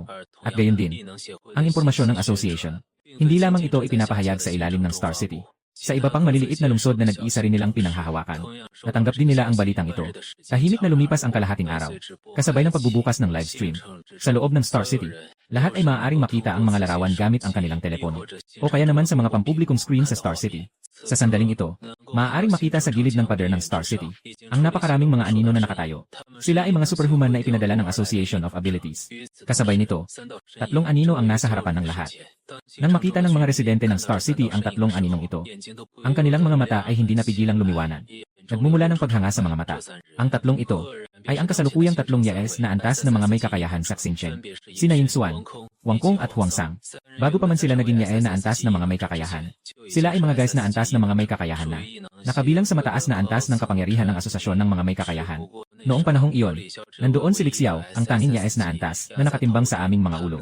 Ang kanilang reputasyon sa mga residente ng Star City ay hindi kasing laki na ngayon. At ngayon, si Lixiao ay itinaboy na mula sa asosasyon ng mga espesyal na kakayahan. At ang 3 tao na naging yaes na antas ay ang pinakamalakas na puwersa ng Star City Special Ability Association. Sinasamba ng napakaraming tao. Tumingin sa malayo. Dahil dito, bahagyang naririnig na ang malalaking alon ng mga halimaw na nagdudulot ng panginginig sa lupa habang tumatakbo. Ang mga residente sa Star City na nanonood ng livestream ay hindi maiwasang bahagyang magbago ang kanilang mukha. Bagaman sa pamamagitan ng livestream, hindi lubos na makikita ang kabuang sukat ng alon ng mga halimaw sa malayo. Ngunit ang bahaging iyon na nakalantad sa live na larawan ay mas malaki kaysa sa sukatan ng mga halimaw na naranasan ng Xingchen kamakailan. Napakaraming halimaw, na tila mas marami ng ilang beses kumpara sa dati. Ang huling pagkakataon na nagkaroon ng ganitong kalaking halimaw ay siguro 1 o 2 taon na ang nakalipas. Ang huling pagkakataon na nagkaroon ng ganitong kalaking halimaw, kahit para sa Star City, malaki rin ang pinsalang na idulot nito. Kaya ba itong lutasin ni Ginoong Yingsuan? Sa puso ng maraming residente ng Star City, ay hindi maiwasang sumagi ang ganitong kaisipan. Pero agad din, nang makita nila sa live broadcast, ang kalmadong mga mukha ni Yingsuan na nakatayo sa ibabaw ng pader ng lungsod. Sa wakas, nakalma na rin ang medyo kinakabahan kong pakiramdam. Mula sa mga mata ni Yingsuan at ng 2 yae na may yaes na antas, wala silang nakikitang takot kahit kaunti.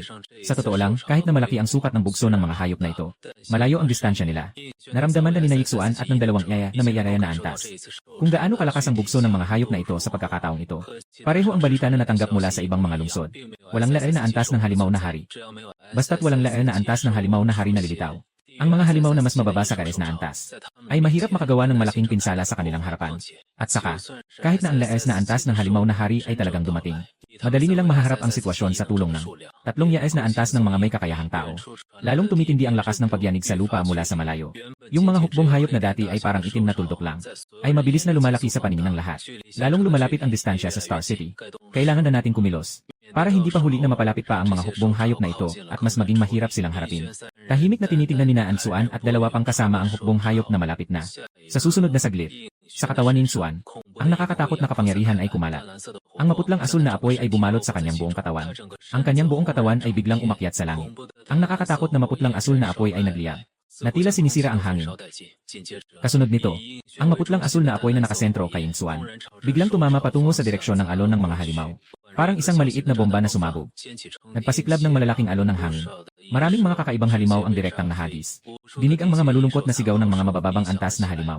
Bagaman malalaki ang mga katawan ng mga halimaw, ang pinakamaliit ay may sukat na higit sa 10 metro. Ngunit sa harap ng SS na antas na may kakayahang si Yingsuan, isang atake lamang niya ang nagdulot ng malaking pinsala. Ang mga gaya level na may kaunting lakas at mga level na halimaw ay nakaramdam ng takot sa atake ni Yingsuan. at huminto sa kanilang pagsalakay. Sa pamamagitan ng live stream, nakatagpo ng mga residente ng Xinjiang sa eksenang ito. Sa kanilang mga mata ay lumitaw ang matinding kasiyahan. Sumigaw sila. Ang lakas ay napakalakas. Talagang karapat dapat si Ginoong Yingxuan na layas na antas ng may kakayahan. Hahaha, tama nga. Alam ko na ang aking mga alalahanin kanina ay walang dahilan. Dahil nandyan si Ginoong Yingxuan. Nasaan pa ba tayo kailangang mag-alala tungkol sa mga halimaw at sa pagbaha ng mga hayop? Nga, sa tingin ko, lakas ni Ginoo Yingxuan ay hindi rin nagkakalayo kay Lixiao. Nakakatawa na si Lixiao noon. Akala niya talaga na kaya niyang banta sa samahan. Kahit mawala si Lixiao, ang samahan ng mga supernatural ay magagawa pa ring harangin ng madali ang pagbaha ng mga hayop. Ang hindi mabilang na mga residente ay sumisigaw sa tuwa. At ang mga may kakaibang kakayahan sa gilid ng Star City ay nahulog din sa matinding kasabikan dahil sa ginawa ni Yingxuan. Hindi mabilang na may kakaibang kakayahan ang sumunod kay Yingxuan at kumilos. Ang makukulay na liwanag ng mga kapangyarihan ay halos natakpan ang gilid ng Star City sa sandaling ito. Sa sandaling ito, hindi na kailangan ng live broadcast. Ang mga residente sa Star City ay patuloy na nakakaramdam ng napakaraming nakakasilaw na liwanag sa kanilang harapan. Matagal-tagal din, bago nawala ang mga makulay na nakakasilaw na liwanag. Lumabas ang mga esper sa labas ng pader ng lungsod. At sa pangunguna ng tatlong leral na esper, sina Yingxuan at iba pa. Sa harap ng alon ng mga halimaw na ito, ang mga esper ng asosasyon ay ipinakita ang ganap na nangingibabaw na postura. Napakalaking alon ng mga halimaw. Maging ang paglapit sa Star City ng 1 kilometro ay hindi magawa. Marami na ang napatay ng mga esper sa asosasyon. Ang hindi mabilang na nakakagimbal na sigaw ng mga halimaw ay umalingaw-ngaw. Sa alon ng mga halimaw, maraming malalakas na halimaw ang sumugod mula rito. Nais talagang makalusot mula sa asosasyon ng mga esper. May butas sa depensa ng mga may kapangyarihan. Pero sayang lang, sa mga may kapangyarihan, hindi maubusan ng mga gaya level na may kapangyarihan na katumbas nila. May ilang mga halimaw, kahit hindi nakarating si Ansuan at ang tatlong Naya level na may kapangyarihan. Pero yung mga halimaw na nagsusubok lang sumabog ang depensa ng mga may kapangyarihan. Pinili ng natitirang mga gaya level na may kapangyarihan na iwanan sila.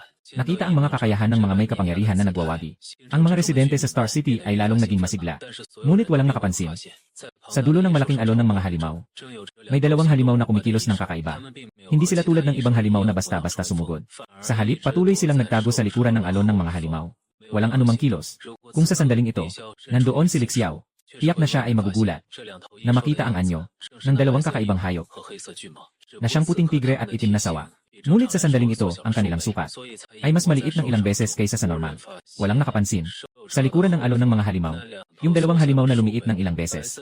Ang puting tigre at itim na sawa ay may mga malalim na titig na nakatingin sa maraming halimaw na nakikipaglaban sa mga may kakayahan sa unahan. Sa oras na ito, sa ilalim ng mga kamay ng mga may kakayahan sa Star City, ang alon ng mga halimaw, nangyayari ang pagkasira at pagkamatay sa isang napakabilis na bilis. Pero sa mga nasasaktan sa alon ng mga hayop, hindi ito pinapansin ng dalawang hari ng hayop. Para sa kanila, ang alon ng mga hayop ay kailangang magtagal lamang ng ilang sandali para muling tawagin ito. Kaya hanggang ngayon, nakatago lang sila sa loob ng alon ng mga hayop at hindi pa kumikilos. Ang dahilan ay hindi dahil sa takot sa mga may kakaibang kapangyarihan, na nais umasa sa dami ng mga halimaw upang ubusin ang lakas ng mga may kapangyarihan. Tila may tatlong laas na antas ng mga may kapangyarihan sa loob ng Star City. Sa katunayan, ang tatlong laas na antas ng mga may kapangyarihan na ito, sa harap ng dalawang hari ng halimaw, ay talagang hindi sapat. Sila ay nasa simula pa lamang ng ias na antas. Baka hindi pa niya kayang ganap na kontrolin ang sarili niyang kakayahan. Hindi ito gaanong mahalaga. Tanging si Lixiao, ang tunay na kinatatakutan nila. Kung hindi dahil sa presensya ni Lixiao, ilang taon na ang nakalipas. Maari na nilang ipatawag ang alon ng mga hayop upang ganap na sirain ang Xinjiang. Ngunit dati, dahil kay Lixiao, matibay na nakatayo sa harap ng alon ng mga halimaw. Kahit ang sama-samang lakas ng maraming halimaw na hari ay hindi makatalo sa kanya. Hanggang sa ngayon, maraming halimaw na hari ang tuluyan ng sumuko sa karne ng Xinjiang at pumunta sa ibang lugar. Tanging ang dalawang halimaw na hari na ito ang nananatili rito. At ngayon, yung taong nagkangalang Lixiao, parang totoo ngang umalis na siya. Mula sa mga mata ni Yao Yihu at ng itim na dambuhalang sawa. May bahagyang miming na kumikislap. Matagal nang dumating ang alon ng mga hayop sa Star City. Kung susundin ang karaniwan, kung nais ni Lixiao na makialam, matagal na sana niyang naharang ang mga ito bago pa man sila makarating. Pero ngayon, si Lixiao ay hindi pa rin nagpapakita. Kahit ang tiniit na hininga niya, hindi nila nararamdaman. Ibig sabihin lang nito ay isang bagay, na si Lixiao ay talagang wala na sa Star City. Umalis na siya dito, kahit sa maikling panahon. Hindi na babalik si Lixiao. Sa oras na ito ang pinakamainam na pagkakataon para sila kumilos. Kahit na hindi mawasak ang Star City sa isang iglap. Ngunit tiyak na hindi dapat mawala ng malaking pinsala ang Star City. Ang puting tigre ay orihinal na nakadapasa. Likuran ng alon ng mga halimaw at dahan-dahang tumayo. Tumingin ito gamit ang masamang tingin ng tigre. Nasa unahan ng alon ng mga halimaw ang mga may kakayahang espesyal. Tumingin muli sa itim na higanteng ahas. Panahon na para kumilos tayo. Bahagyang kumilos ang ulo ng itim na higanteng ahas. Tinitigan nito ang mga laes na may kakayahang espesyal na si Yingxuan na nakikipaglaban sa harapan. Nakatutok ang mga mata nitong parang ahas sa labanan. Ang dila nitong ahas ay lumalabas at bumabalik. na nagpapakita ng malamig na pahayag. Noong nakaraan, para subukan kung nandyan pa si Lixiao sa Xingchen, ang mga may kakayahang ito ay pumatay ng napakaraming halimaw sa kanilang harapan. Ngayon, panahon na para sa kanila. Ngayon, papatayin ang mga halimaw na ito. Wasakin ang lungsod na ito. Matapos ang mga salitang ito, ang itim na higanteng ahas ay handang umakyat sa langit. Mula sa dulo ng alon ng mga hayop ay pumatakbo pataas. Ngunit sa mga sandaling iyon, isang pangil ng puting tigre ang humarang sa kanyang harapan. Sandali, ako na ang mauuna. Hintayin mo lang ako dito sa tabi. Nang marinig ito, ang malamig na mga mata ng itim na higanteng ahas ay bahagyang pumikit. Ngunit mabilis din niyang naunawaan ang iniisip ng puting tigre. Yung tinatawag na Lixiao ay hindi pangkaraniwan. Siya mismo ay may labis na pambihirang lakas na rarere na antas. Kung sakaling nakakuha siya ng isang paraan na maaaring ganap na itago ang kanyang presensya, kahit na ang mga kaparehong antas na mga hari ng hayop, hindi rin makakapansin ito ay normal. Sige, naiintindihan ko na. Ang itim na higanteng ahas ay muling umikot mula sa kanyang nakalaylay na anyo. Nagtatago sa likod ng alon ng mga halimaw. Ang kakaibang tigre ay bahagyang tumango. Sa susunod na sandali, ang kakaibang tigre na dati ay kasing laki lamang ng karaniwang halimaw, ay nagsimulang lumaki ng napakalaki. Ang nakakatakot na alon ng kapangyarihan ay kumalat mula sa kakaibang tigre. Sa isang iglap, ito ay bumalot sa buong larangan ng labanan. Samantala, ang katawan ng kakaibang tigre na kulay ay naging kasing laki na ng orihinal nitong 100 talampakan. Sa isang iglap, lahat ng kakaibang hayop at mga may kakaibang kakayahan ay nanginig sa harap ng biglaang paglitaw ng malakas na alon ng kakaibang kakayahan. Ang alon na ito ay lagpas pa sa karaniwang antas na hanggang yaya. Ito ang hari ng mga hayop. Kita sa mukha ng maraming may kakaibang kakayahan ang takot. Nakatitig sila sa likod ng alon ng mga halimaw, kung saan biglang lumitaw ang puting kakaibang tigre. Ang nakakatakot nitong laki na kasing taas ng daang talampakan ay kapansin-pansin sa gitna ng mga halimaw. At sa sandaling ito, habang tumatakbo ang puting kakaibang tigre, may dala itong napakabilis at nakakatakot na bilis. Diretso itong sumugod sa harap ng labanan ng mga halimaw at mga may kakaibang kakayahan. Gayun din, ang paglitaw ng kakaibang tigre ay sabay na lumabas sa live na eksena ng Xingchen. Bagamat malayo, hindi makaramdam ang mga residente sa loob ng lungsod ng malakas na alon ng kapangyarihan mula sa kakaibang tigre. Ngunit sa mga halimaw, kaunti lamang ang bilang ng mga hari ng mga hayop. Sa katunayan, karamihan sa mga residente ng Xingchen ay nakakita na ng Zizihu na lumitaw. Ngunit dati, sa tuwing lumilitaw ang Zizihu, si Lixiao ang nagtataboy dito. Ngayon, si Lixiao ay umalis na. Maraming residente ng Xingchen ang hindi maiwasang makaramdam ng kaunting takot. Pero sa susunod na sandali, anong ikakatakot? Isa lang na isang hari ng mga hayop. May 3 dakilang tao na sina Yinsuan. Kung gusto nilang tapusin ito, anong kahirap-hirap pa? Nang marinig ito, maraming tao ang nawala ang takot na kanina ay nakikita sa kanilang mga mata. Kung makikinig ng mabuti, totoo nga.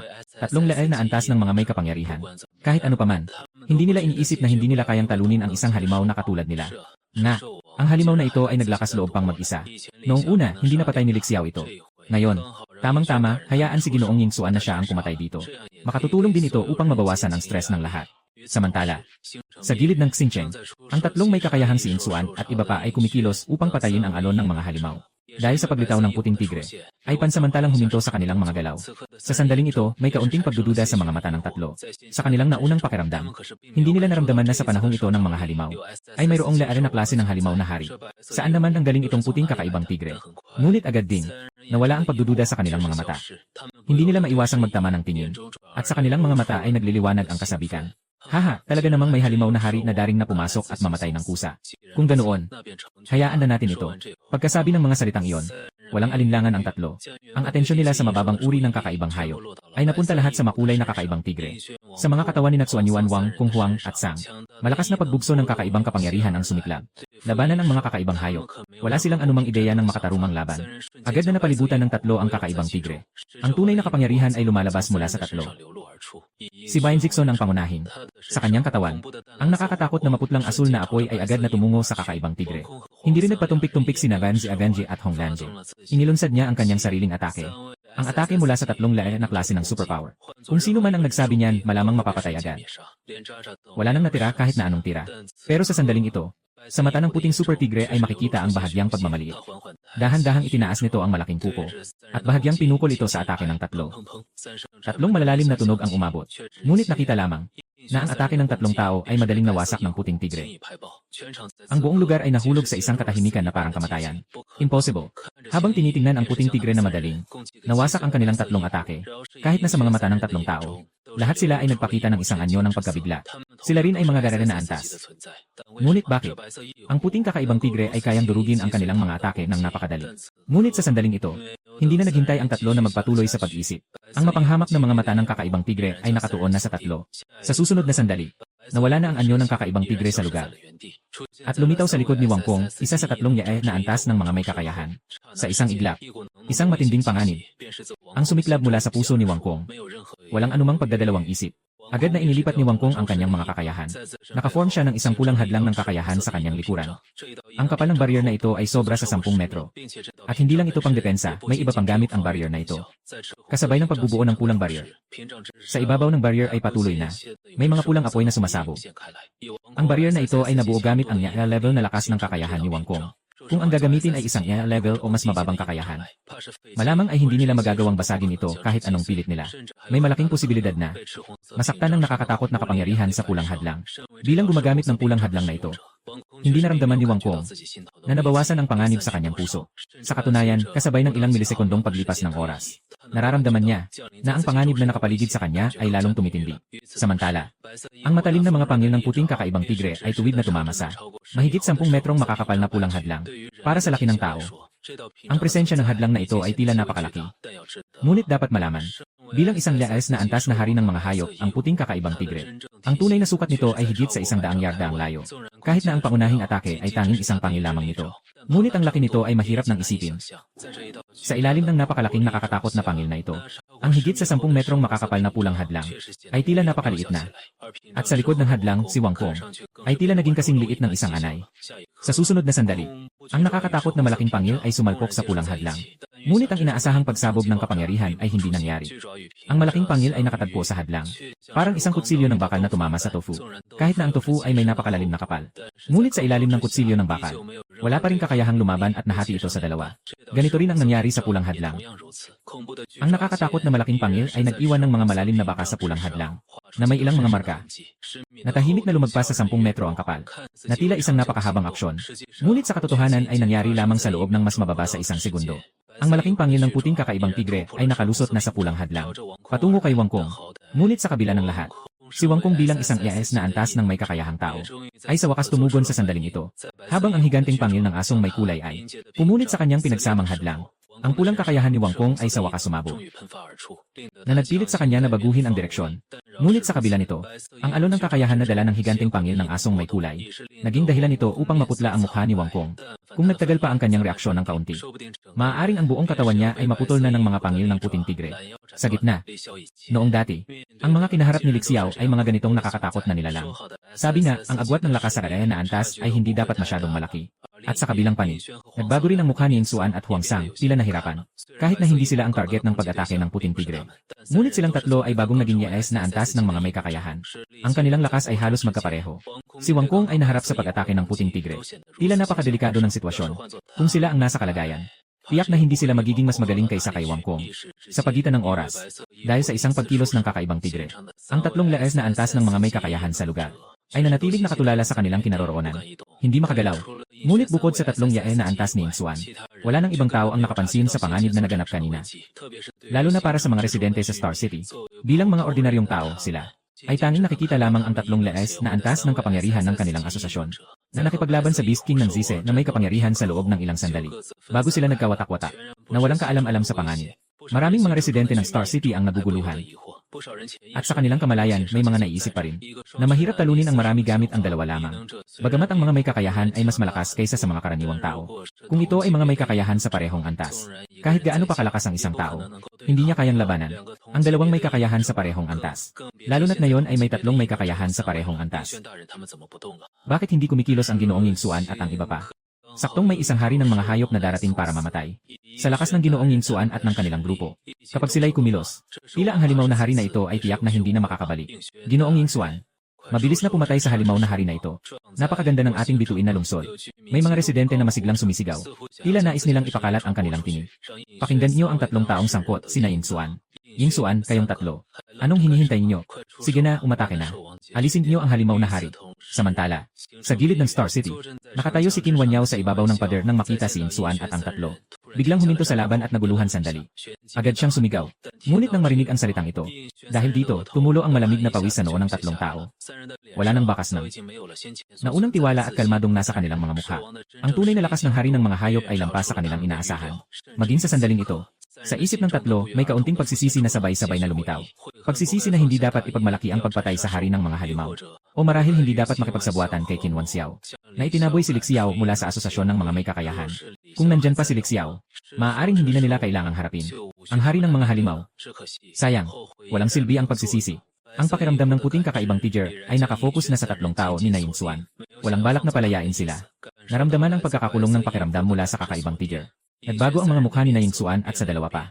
Ngunit sa sandaling ito, alam nilang huli na ang lahat at wala nang magagawa pa. Hindi maiwasang magtama ang kanilang mga mata sa isa't isa. Agad siyang nagalit. Bagamat malakas ang halimaw na ito, tatlo pa rin kami. Ano ang dapat ikatakot? Kahit gaano pa ito kalakas. Hindi naman ito mas malakas sa aming tatlong kapantay na may kakayahan. Sa ganitong pag-isip, may mga pangit na ekspresyon ang tatlo. Sa wakas ay medyo gumaling na rin. Ang tatlong malamig na tingin ay nakatingin kay Zesihu. Ngayon, kami tatlo ay sadyang hahampasin ka. Para sa paghihiganti sa mga taong namatay sa kamay mo dati. Habang nagsasalita, muling lumitaw ang nakakatakot na enerhiya ng tatlong tao sa paligid nila. Ngunit tungkol dito, ang pagdududa sa mga mata ng puting tigre ay lalong tumitindi. Kaya niyo bang pumatay sa akin? Pakalabas ang tao na tinatawag na Li Xiao. Baka may pagkakataon pa. Nang marinig ang nakakaasar at mapanlait na boses ng puting tigre, ang mukha ng tatlong tao ay hindi maiwasang maging mas madilim. Ang puting tigre sa harap nila ay tila napaka-relax sa kanilang tatlo. Ngunit sa resulta, ayon sa sinabi niya, sama-sama ang tatlong ito. Hindi pa rin kayang talunin si Li Xiao. Nagmumula sa mga mata ni Na Yingxuan at ng iba pa ang puot. Sabi niya ng mababa ang boses. Agad na tumakbo ang tatlo patungo sa puting tigre. Maraming nakakita sa ginawa ng tatlong ito. Kahit na ang mga may kakayahan sa larangan ng digmaan ng mga halimaw. O ang mga ordinaryong tao sa Star City. Sa sandaling ito ay hindi maiiwasang mamula. Na nagpapakita ng labis na pagkabahala. Sa gitna ng tatlong tao, sina White Tiger at Yingxuan. Ang apat na rares na antas ng makapangyarihang mga kakayahan. Halos nagdulot ng vacuum na estado sa gitna ng digmaan. Lahat ng nakaramdam sa laban ng apat na rare na may kakayahan at ng hari ng mga halimaw. Agad na umatras ang mga kakaibang nilalang at mga may kakaibang kapangyarihan. Sa lakas nila, kung madadamay sila sa ganitong nakakatakot na labanan, baka kahit ang mga alon ng labanan ay kayang pira-pirasuhin ang mga mababang antas na may kapangyarihan. At sa labas ng larangan ng labanan ng mga halimaw, mas marami pang may kakaibang kapangyarihan. At mga residente ng Star City ang sumisigaw at sumusuporta kina Yingxuan at sa dalawa pa. Tama nga, dahil nandyan sina Ginoong Yingxuan. Kahit ang hari ng mga hayop ay hindi makakapasok sa Xinjiang kahit isang hakbang. Haha, kahit wala si Li Xiao. Sina Ginoong Yingxuan ay kaya ring pigilan ang hari ng mga hayop. Sa labas ng Xinjiang, habang pinapanood ang labanan sa live broadcast, maraming residente ng Xinjiang ay masayang tumatawa. Ngunit sa pananaw ng mga ordinaryong tao sa Xinjiang, ay hindi nila ito napansin. Bagaman nakipaglaban sina Yingxuan at ang iba pa sa puting halimaw sa loob ng ilang sandali. Ngunit sa oras na ito, ang mga mukha ng tatlo ay puno na ng pawis. Ang kulay ng mukha ng tatlo ay medyo maputla dahil sa matinding pagkapagod ng kanilang mga kakayahan. Samantalang sa panig ng puting halimaw, bagaman isa lamang itong hari ng mga hayop na umatake, ngunit mula simula hanggang wakas, tila napakadali nito. Parehong lares na antas ng pagkakaroon. Ngunit ang puting kakaibang tigre ay tila talagang ibang-iba sa tatlong tao ni Na Yingxuan. Sa ganitong antas ng lakas nyo, karapat-dapat ba kayong tawaging yaya na antas? At sa mga sandaling ito, ang mga mata ng puting kakaibang tigre ay sumilay ng galit. Nakakatakot na mga pangil ang itinaas. Patungo sa tatlong tao ni Yingxuan. Sa parehong oras, ang mga kakaibang alon ng kapangyarihan mula sa kulay ibang tigre ay sumabog ng labis, na bumabalot sa tatlong tao ni Yingxuan. Isang matinding pakiramdam ng panganib ang dumating. Naging labis ang pagbabago ng mukha ng tatlong tao ni Yingxuan. Nais nilang umatras. Ngunit bigla silang nakatuklas, na ang kapangyarihan ng puting tigre ay ganap na nakapaloob sa paligid na may 100 metro. Kung sila ay nasa kanilang pinakamalakas na anyo, maaaring may pagkakataon silang makaligtas. Ngunit sa ngayon, matapos ang labanan sa puting tigre sa panahong ito, ang kanilang kapangyarihan ay halos naubos na. Sa sandaling ito, ang tatlong tao ay sa wakas ay nagpakita ng takot sa kanilang mga mata. Ang pakiramdam na ito ay katulad ng noong hindi pa sila naging Yada level. Bilang mga mababang antas na may kakayahan, na humaharap sa parehong pakiramdam ng hari ng mga hayop.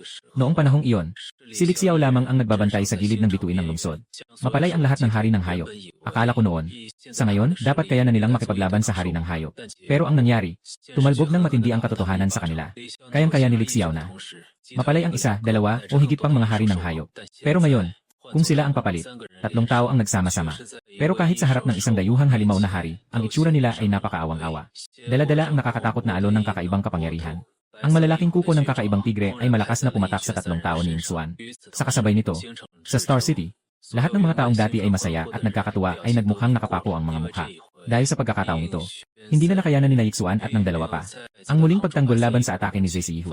Sa halip sa ilalim ng atake ni Zesihu, biglang bumagsak sila, nang biglang napaatras. Ang kanilang mga katawan ay bumagsak ng diretsyo. Sa matibay na pader ng Star City, nyanig ang buong pader ng lungsod sa sandaling ito. Tahimik na parang kamatayan. Kasunod nito, sa buong Star City, lahat ng mata ay puno ng matinding takot. Sa pamamagitan ng live stream, Ang Beast Tide na kinakaharap ng Star City ngayon, hindi lang mga residente sa loob ng Star City ang makakakita. Sa espesyal na pagbubukas ng Association of Abilities, pati na rin ang ibang maliliit na lungsod, ay makakapanood din ng live stream na ito. At sa sandaling ito, ang tagapagtanggol ng Key City na si Chen Xuan, ay isa ring manonood ng live stream na ito. Bago pa man lumabas ang Yael Level Beast King sa gitna ng Beast Tide. Nang makita ang tatlong tao na sina Ying Xuan na pinatay ang mga halimaw, parang pagpatay ng manok o aso. Bagaman hindi natuwa si Chen Xuan sa ginawa ng Association of Abilities na paalisin si Li Xiao, tinatanggap niya mula sa kaibuturan ng kanyang puso ang lakas ng tatlong tao na sina Ying Xuan. Maging si Chen Xuan mismo ay naniniwala na sa lakas ng tatlong tao na sina Ying Xuan, kahit na talagang may lumitaw na hari ng mga hayop, tiyak na madali nilang mapipigilan ito, o kahit na mapapatay. Ngunit ang resulta, ang katotohanan ay labis na nagulat si Chen Xuan. Dahil sa paglitaw ng puting kakaibang tigre na hari ng mga hayop, sa lakas nito bilang hari ng mga hayop, kaya nitong talunin si Ying Xuan at ang iba pa sa ganitong paraan. Sa sitwasyong isang laban sa tatlong IAS na antas ng mga may kakayahan, kaya pa rin itong hindi mapag-iwanan. Si Ying Xuan at ang iba pa. Hindi kaya talaga niyang mapigilan ang hayop na hari. Pantay lang sila. Akala ni Chen Xuan na ito na ang pinakamalalang resulta. Pero nang lumabas sa live na video, nang mapansin na napalakas ang pagtulak sa tatlong tao ni Ying Xuan ng tunay na tigre, hindi na maitago ni Chen Xuan ang kanyang gulat.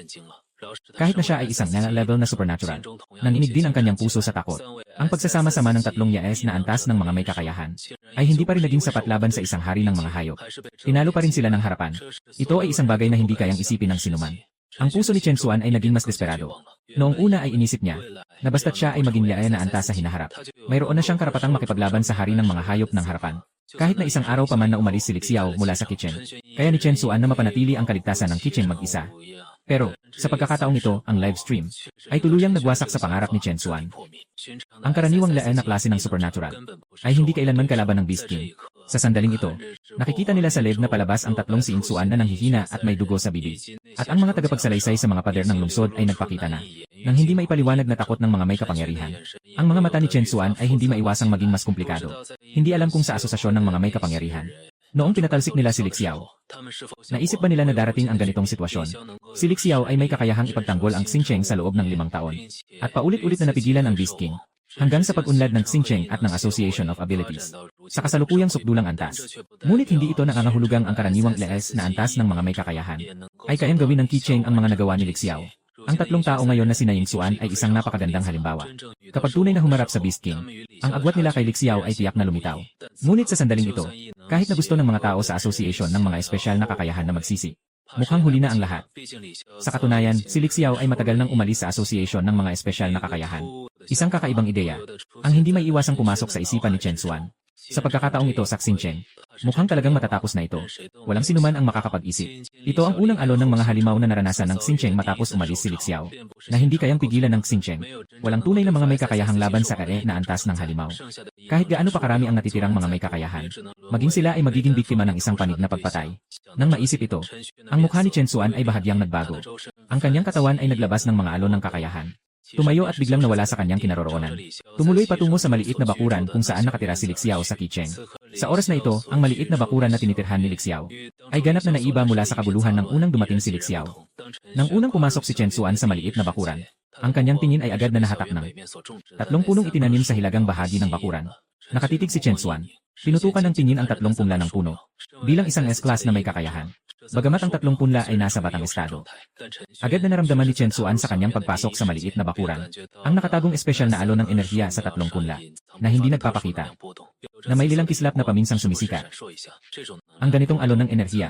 Noon, si Chen Xuan ay nakararamdam lang noon sa mga mahahalagang likas na yaman, na nakakatulong sa mga top level na supernatural na tao. At saka, yung mga likas na yaman na yon, ay nasa tamang panahon pa. Pero yung 3 munting punong kahoy na ito, malinaw na itinanim lang pagkatapos ni Li Xiao dito. At meron na silang enerhiya na hindi hamak na mas malakas kaysa sa mga yaman sa Key City. Ang mga alon ng enerhiya ay parang hindi hamak na mas malakas. Hirap ay imagine, kung hintayin mong tumanda ng husto ang 3 punong ito, ano kaya ang magiging antas ng kanilang mga yaman at mahahalagang bagay? Bakit ka nandito? At sa oras na yon, isang tinig ang biglang lumitaw sa likod ni Chen Xuan, na muling nagbalik sa kanyang isipan. Lumiko siya. Hindi alam ni Li Xiao kung kailan siya nagpakita sa pintuan ng maliit na bahay sa bakuran. Hawak ni Li Xiao ang isang tray ng prutas. Sa tray, nakatago ang isang piraso ng makintab na lila na prutas. Nahiwa na at naglalabas ng maliwanag na lila na liwanag. Napailing si Chen Xuan ng bahagya. Biglang pumasok sa kanyang ilong ang napakasarap na amoy. Pakiramdam niya ay naging malinaw ang kanyang isipan sa sandaling iyon. Dahil sa matagal na pananatili sa kitchen, nawala bigla ang pagod na pakiramdam. ang kakayahan sa loob ng katawan na matagal nang nakalock sa kaya level na lakas. Biglang nagsimulang bumagal ang takbo nito. Ito ay, biglang napadilat si Chen Xuan. Ngunit hindi napapansin ni Lixiao ang mga ito. Ngumingiti habang nilalakad papunta kay Chen Xuan. At habang lumalapit si Lixiao, mas lalong naging matindi ang tamis at bango nito. Ang kakaibang kapangyarihan na dati ay mabagal ang ikot sa loob ng katawan ay mas bumilis pa. Biglang napatingin si Chen Xuan sa prutas na nasa kamay ni Lixiao. Sa panahong ito, si Qicheng, kahit nagaano pa siya katanga, mararamdaman ni Chen Xuan ang tunay na sanhi ng lahat ng ito. At iyon ay ang prutas na hawak ni Lixiao. Ito ay mula pa lamang sa malayo at naamoy na ito ay may ganitong epekto. Kung talagang kakainin ito, tiyak na makakapagpataas ito sa langit. Tumingin si Lixiao sa reaksyon ni Chen Xuan. At hindi niya napigilan ang pagtawa. Ang mga bagay na nasa predator sa kanyang kamay ay syempre ang mga nakuha niyang prutas na nagpapalakas ng kakayahan.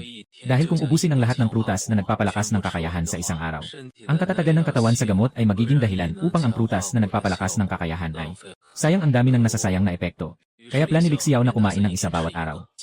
Kagagaling lang niyang hiwain ang prutas. Biglang dumating si Chen Xuan. Gusto mong kumain din, Qicheng? Tumuro si Lixiao sa prutas sa kamay niya at nagsabi kay Chen Xuan, Qicheng. Isang prutas na pinalakas ang kakayahan ang hinati ni Lixiao ng pantay sa 8 bahagi. Nung narinig niya ang salitang iyon, hindi napigilan ni Chen Xuan na huminga. Medyo delikado yata. Kahit na hindi pa niya nakitang ang prutas na ito ni Lixiao na kulay lila. Pero bilang isang level na supernatural na tagapagmana, kahit amuyin lang ang amoy nito ay ganito na ang epekto. Alam din ni Chen Xuan kung gaano kamahal ang bagay na ito. Ganitong klaseng likas na yaman. Para kay Lixiao, malamang na napakahalaga rin ito. Kumain ka. Marami pa akong dala. Kapag lumaki na ang 3 punong ito, laging dadami ang bilang ng mga prutas na nagpapalakas ng kakayahan. Itinuro ni Lixiao ang 3 punong iyon. Ayon sa sinabi ng sistema dati, ang mga prutas na nagpapalakas ng kakayahan ay tila nagmumula sa 3 punong ito. Mga bunga na aanihin sa hinaharap. Tungkol naman sa paglago ng puno ng prutas, wala talagang pakialam si Lixiao. Tumingin siya sa kanyang system panel. Mga item na nakuha mula sa mga pang-araw-araw na gawain kahapon. Kakaibang batis. Maaari niyang itakda ang sistema na lumikha ng isang bukal sa isang lugar. Sa Qicheng at ang tubig mula sa bukal. Ang pinakamalaking gamit ng Qicheng ay ang pagpapabilis ng paglago ng mga halaman. At nang marinig ni Chen Xuan ang sinabi ni Lixiao, hindi niya maiwasang muling tumingin sa 3 punla. Ang kanyang mga mata ay naging mas nagulat. Alam niya na ang 3 punla ay tiyak na kahanga-hanga. Ngunit hindi niya inasahan na magiging ganito kakahanga-hanga. Ang espesyal na prutas na ito ay talagang mula sa 3 punlang-punla na ito kapag lumaki na sila. Hindi na ako magpapigil. Sabi ni Chen Xuan, bubuksan ko na. Pagkatapos, kinuha niya ang pinakamaliit na piraso ng prutas mula sa isa sa mga ito. At agad na nilamon. Sa sandaling nilamon ni Chen Xuan ang prutas, nararamdaman niya lang na ang kanyang kakaibang kakayahan ay biglang sumabog sa loob niya. Nagsimula nang magwala. Nakatuon kay Chen Xuan. Ang nakakatakot na kakaibang kapangyarihan ay nagsusumigaw at nagsusulputan sa paligid. Nagpasimula ng isang malakas na hangin. Ngunit bago pa man magalit ang kakaibang kapangyarihan sa loob ni Chen Xuan at makasira sa paligid, tumingin si Lixiao kay Chen Xuan. At bahagyang kumilos ang kanyang isipan. Nabuo ang isang hadlang sa kapangyarihan sa paligid ni Chen Xuan, na pumipigil sa pag-aalab ng kapangyarihan ni Chen Xuan. Samantala, ang kapangyarihan sa loob ni Chen Xuan ay mabilis na tumataas. Matagal-tagal din, bago binuksan ni Chen Xuan ang kanyang mga mata. Si Qicheng, ngunit sa mga sandaling ito, ang mga mata ni Chen Xuan ay puno ng saya. Sa ilalim ng mga kakaibang prutas, nakita ni Chen Xuan na ang kanyang lakas ay umabot na sa hangganan ng na antas. Kung bibigyan siya ng kaunting oras pa, hindi na magiging problema ang pag-akyat sa antas na raya na may kakayahan. Naisip na maaari siyang maging raya na may kakayahan. Lalo pang naging masigla ang damdamin ni Chen Xuan. Gayon din, napansin din ni Lixiao ang pagbabago sa lakas ng kakayahan ni Chen Xuan. Ngunit bahagyang kumunot ang kanyang noo. Hindi pa ba ito umabot sa antas na raya? Noong una, inisip ni Lixiao na ang mga prutas ng pag-enhance ng kakayahan sa antas na 8 ay dapat madaling makapagpataas ng kakayahan ni Chen Xuan sa antas na raya. Ngunit sa ngayon, mukhang kulang pa ang bilang ng mga piraso. Sa kabila ng lahat, handa na akong manatili sa Qi City. At si Chen Xuan ang pinakamalakas na may kakayahan dito sa Qi City. Maliban sa akin, kung sakaling may mangyari sa hinaharap, kailangan kong kumilos ng mag-isa.